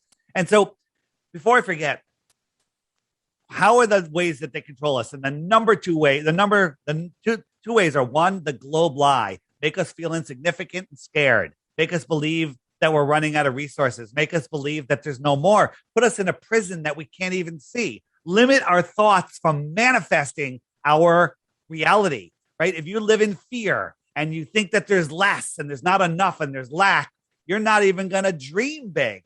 Dream big. Don't dream big. Don't live big. Okay. They don't want us dreaming big. They want us separated and scared. The other way they control us is with monopoly money. Our money is monopoly money. It's the same color, 5, 10, 20, 50, 100. They're all the same color. And in the game of Monopoly, it says, if you run out of the bank runs out of money, just get a pad of paper and write some more money down and keep on playing. Right. Well, that's the scam with money. The governments don't need money. NASA doesn't need money. These controllers don't need money. They need money for us to be begging for it. Us, money is most people's God, right? They want us, just getting by, just having enough. And that's how they control us with money. That's why, we're into crypto. And a lot of people like, the people that say, what difference does flat earth make? They're the same ones that say, what difference, crypto's a scam. Crypto's government run. Yeah, some of crypto is government run, right? The crypto that they want to bring us to is, but they're like, well, unless it's backed on gold or something, then it's not backed on anything. Well, that's not true, as you know. Everybody go to his channel, subscribe, watch his videos, listen to how he explains what crypto is. Does a way better job than I do. Crypto is immutable. Is it immutable? Is that the right word? Correct. It's an immutable ledger. Yep. It's a mutable ledger that they can't inflate. They can't control. Right. They can't do anything, and the one that you and I are into is Hex. And I advise people watch your channel, watch Rags to Riches and listen about Hex, learn about Hex. And by the way, Robbie Davidson, Celebrate Truth, is in the chat. He just made a video about Richard Hart, who I assume you're a big fan of. Yeah, he's a good guy, it seems like. Yeah, he's a good guy, and he's the one that created Hex. And I advise people to watch that. And learn about this stuff. And here's the way I look at it. People are like, well, what are you going to do when the power goes out and everything? I'm like, what are you going to do when the power goes out? Right? Because our Hex is probably safer than the money that's going to be in these defunct institutes that you have. So my answer is, you gotta look into this stuff and learn about it. And if all of my crypto went to zero, which is an impossibility, my life doesn't change at all. Yeah. But as I assume the name of your channel is because of your crypto holdings. Well, I'm trying to get there, my friend. How about this? It's going to be a Rags. Oh, look at that. This is my Richard Hart backup. This is the flat earth version of Richard Hart. I got my I'm going to have my glasses spinning in the background. My spinning clock. Yeah, you need spinning glasses. So I'm going to take 5 questions from chat. Oh, this please. is a little bit of a delay. So I'm going to take 5 questions here, and I will shout you out for the man, the myth, the legend, David here. So we'll wait for those questions to come on in. All right. All right. We need some questions, chat. And it might be way delayed. Yeah, it's probably like 30 seconds. Somebody said Henry Kissinger is still alive. Explain that. Yeah, I can't explain that. Well, I could, but not on YouTube. All right. So crypto ARRR. How did you start with your research? Thanks for your work, David. How did I start with my research? I started by doing a conspiracy podcast called Deep Inside the Rabbit Hole, where we were looking at, what got me into conspiracies was money. I said, what is money? And I watched some videos on money, and then I kind of got into the IRS, and I'm like, wow, they're a private bank, and money doesn't make any sense. And I was like, just talking about it more. And then we started this podcast, and then I started looking at all these crazy events that are happening around the world. And then Flat Earth was thrown at me, and everybody knows the story. I banned anyone that even suggests I look into it because it's so stupid. We know sticks and shadows, day and night, sunsets, blah, blah, blah. But then I went in to disprove it. And I've been researching this since 2015, every single day, every waking moment. Love it, love it, love it. All right. Douglas Peach says, do you believe that this could be a simulation? Well, so that's a great question. And, when I first heard about simulation theory, I'm like, oh, that's crazy. This is what I call it, and I don't even know what it means, a physical simulation, right? Because if I was here, if you were with me, I could punch you in the shoulder and it would hurt. That's right. Physical, okay? So we're in this physical reality. I don't believe this is the beginning or the end. This is a school. We're here to learn and expand the mind of the creator. We're part of the creator. It's not different from us. We are part of the creator, in my opinion, okay? Right? And so we're here in this realm, experiencing this world, and they want to keep us in fear, afraid, attacking. Everyone's like systemic racism. Systemic racism doesn't exist. If everybody just helped the person to the left or to the right or both, this world. Hey, I'm going to agree with you publicly. Systemic racism does not exist. It does not exist. It's ridiculous. It's all made up on the news, but they want people just to believe it. They want people to be afraid of each other. And they're making up all sorts of boogeymen, all different colors, shapes, and sizes. Awesome. All right. Charles Wolf at Brandon. Is it safe to tell people you are flat-tard now? No, don't say that. What you are is you got questions about the globe. Just don't say you're a flat earther. You don't have to do that. No. I'm not. What I will say is Charles, it's important to know that every oak tree starts with a seed, right? That's what's important to know. All right, next up. Just one other question before you get to that is when we're done, try to come up with one proof of the globe for the 3 Bitcoins, and then when you can't, you have to ask yourself why. All right, go ahead. Okay, that's fair. All right, let's check out here. Da, da, da, da, da, da. Who runs the Uh, world?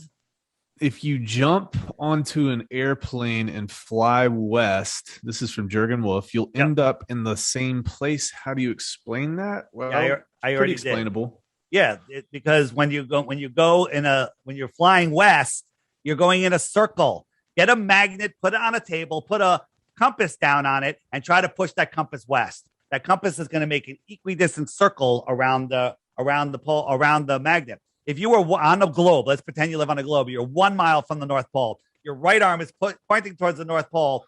West is in front of you. I'm going to walk west, but I have to keep turning to make sure my finger points at that North Pole. 3.14 miles later, I'm right back to where I started. Now, on a flat Earth, same thing. Okay. It's a circle. West is not a straight line. West is a circle. East is a circle. Next. All right. Go ahead. Are you done? Yeah. Could the Earth be another shape rather than flat or a sphere? Why or why not? And that's from 313 Smalls. Yeah, that's a good question. It's not a sphere because it's a hex. It's a hexagon. It could be a hexagon. We can see too far. Water lays flat, testably, measurably, scientifically, provably flat. We've done it with lasers, mirror flashes, microwaves. I just put a video on the app the other day about this microwaves that went, I forget how far it was. And somebody contacted the microwave company. They say that these towers have to be in line sight of each other, but they went from two different islands where there should have been miles of curvature between them, but there wasn't. So they're in line of sight. It's not curving over the earth. Sonar, a submarine at the bottom of the ocean on the abyssal plain could see another submarine over 100 miles away. There would be a mountain of dirt in between them over a mile high. So you'd have to believe that sonar climbs over, dives down, hits the submarine, bounces back, comes back, and that's how they see it. Nonsense. There'd be a wall of dirt in front of them. Love it. All right. Everybody wants to know. Everybody wants to know if I am convinced. Guys, I'm telling you, I talked to David because I like talking to people with different opinions. And there's anything that I know. Here's what I know. I don't trust the media at all. Every single time I see a truther out there, an earth truther, what do you call yourself again? I call myself a flat tard. A flat tard. Every single time you see flat tards on TV, they get just beat up by these people that won't talk to them. They won't ask questions. They look down on them. They sneer. They just talk. It's disgusting. It's the same type of stuff. And I'm willing to give anybody a platform, if for nothing else, to rub it in those people's faces. So here's the thing. When you ask how come we don't see the sun? Look at this picture. This is a light on a wall, and I turned it over. So this light can't even light up the whole wall. Yeah. And there's not even atmosphere to block it. Over distance, you have that thickness of the atmosphere, so you can't even see the light.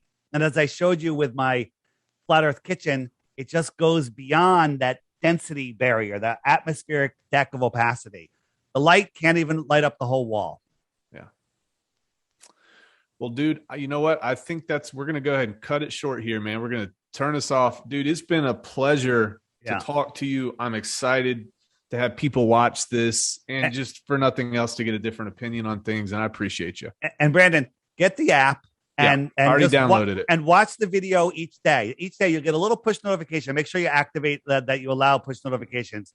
And then every morning it's at 8:01 Eastern. You'll get a notification that there's a new video. I do short ones during the week. So while you're having your breakfast, just watch your video. And then you'll start to go, oh, that makes a lot of sense. And you'll learn more things. And then the archive videos are right next to that. You can go back for 3 years, endless videos, frequently asked questions, and just learn a little bit each day. Okay. Yeah.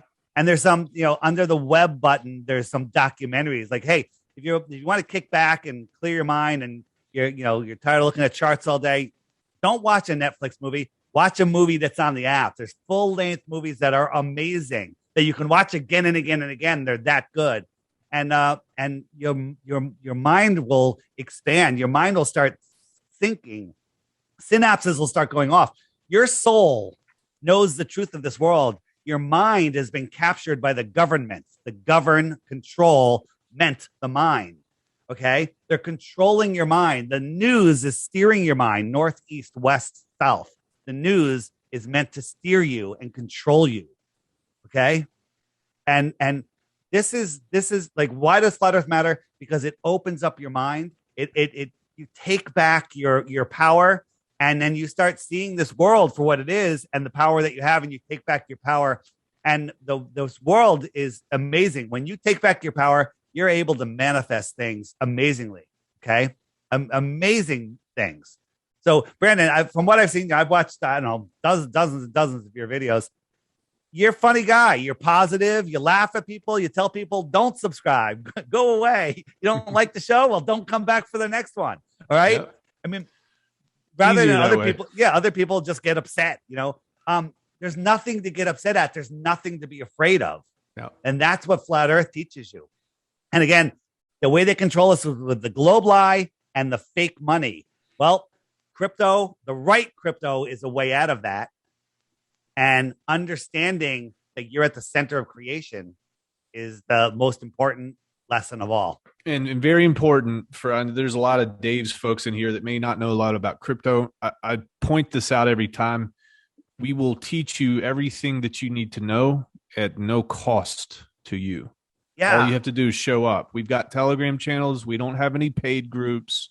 We don't have any signals. Just show up, ask questions. We'll insult you. We'll make fun of you. We'll beat you up a little bit, but we'll get you the answers that you need. Yeah. And listen, just learn about it and don't invest. Don't invest in crypto. Just learn about it. So if one day you go, you know what? I think I need to get into this crypto thing. At least you'll know something. Yeah. Okay. All right, Dave. Thank you so much. Chat, as always, do not like, do not comment, do not subscribe. David, go ahead. One more thing. The last thing is, anybody listening, any other crypto channels, any channel, if you have a show with a decent audience, have me on, especially if you think flat earth is stupid. Have me on. Help me educate your audience. Help me show your audience doors that they didn't know were there.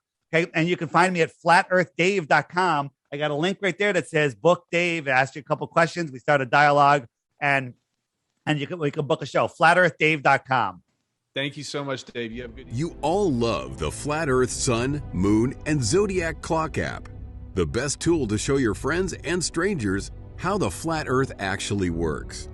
But are you ready for a Flat Earth app game changer? A new feature has been added. But first, a reminder of some of the existing features. Video of the day. World time. See what time it is all around the flat Earth. A true Earth compass that shows true navigation across and around the flat Earth plane. Weather. Tap for detailed local weather information. Know what phase and where the moon is at all times. Watch the sun travel between the tropics for the seasons. Select an amazing background. Add a countdown to your next big date. Video playlists in different languages. See the real trade winds circling the flat Earth. Top 21 frequently asked questions with quick pop-up video answers. Access to the best photos and gifts at your fingertips. Flat Earth books and merchandise, and more. Now, the game-changer upgrade we've always dreamed of having. After a year in development, our app just went next level. You're now able to find Flat Earth app users near you.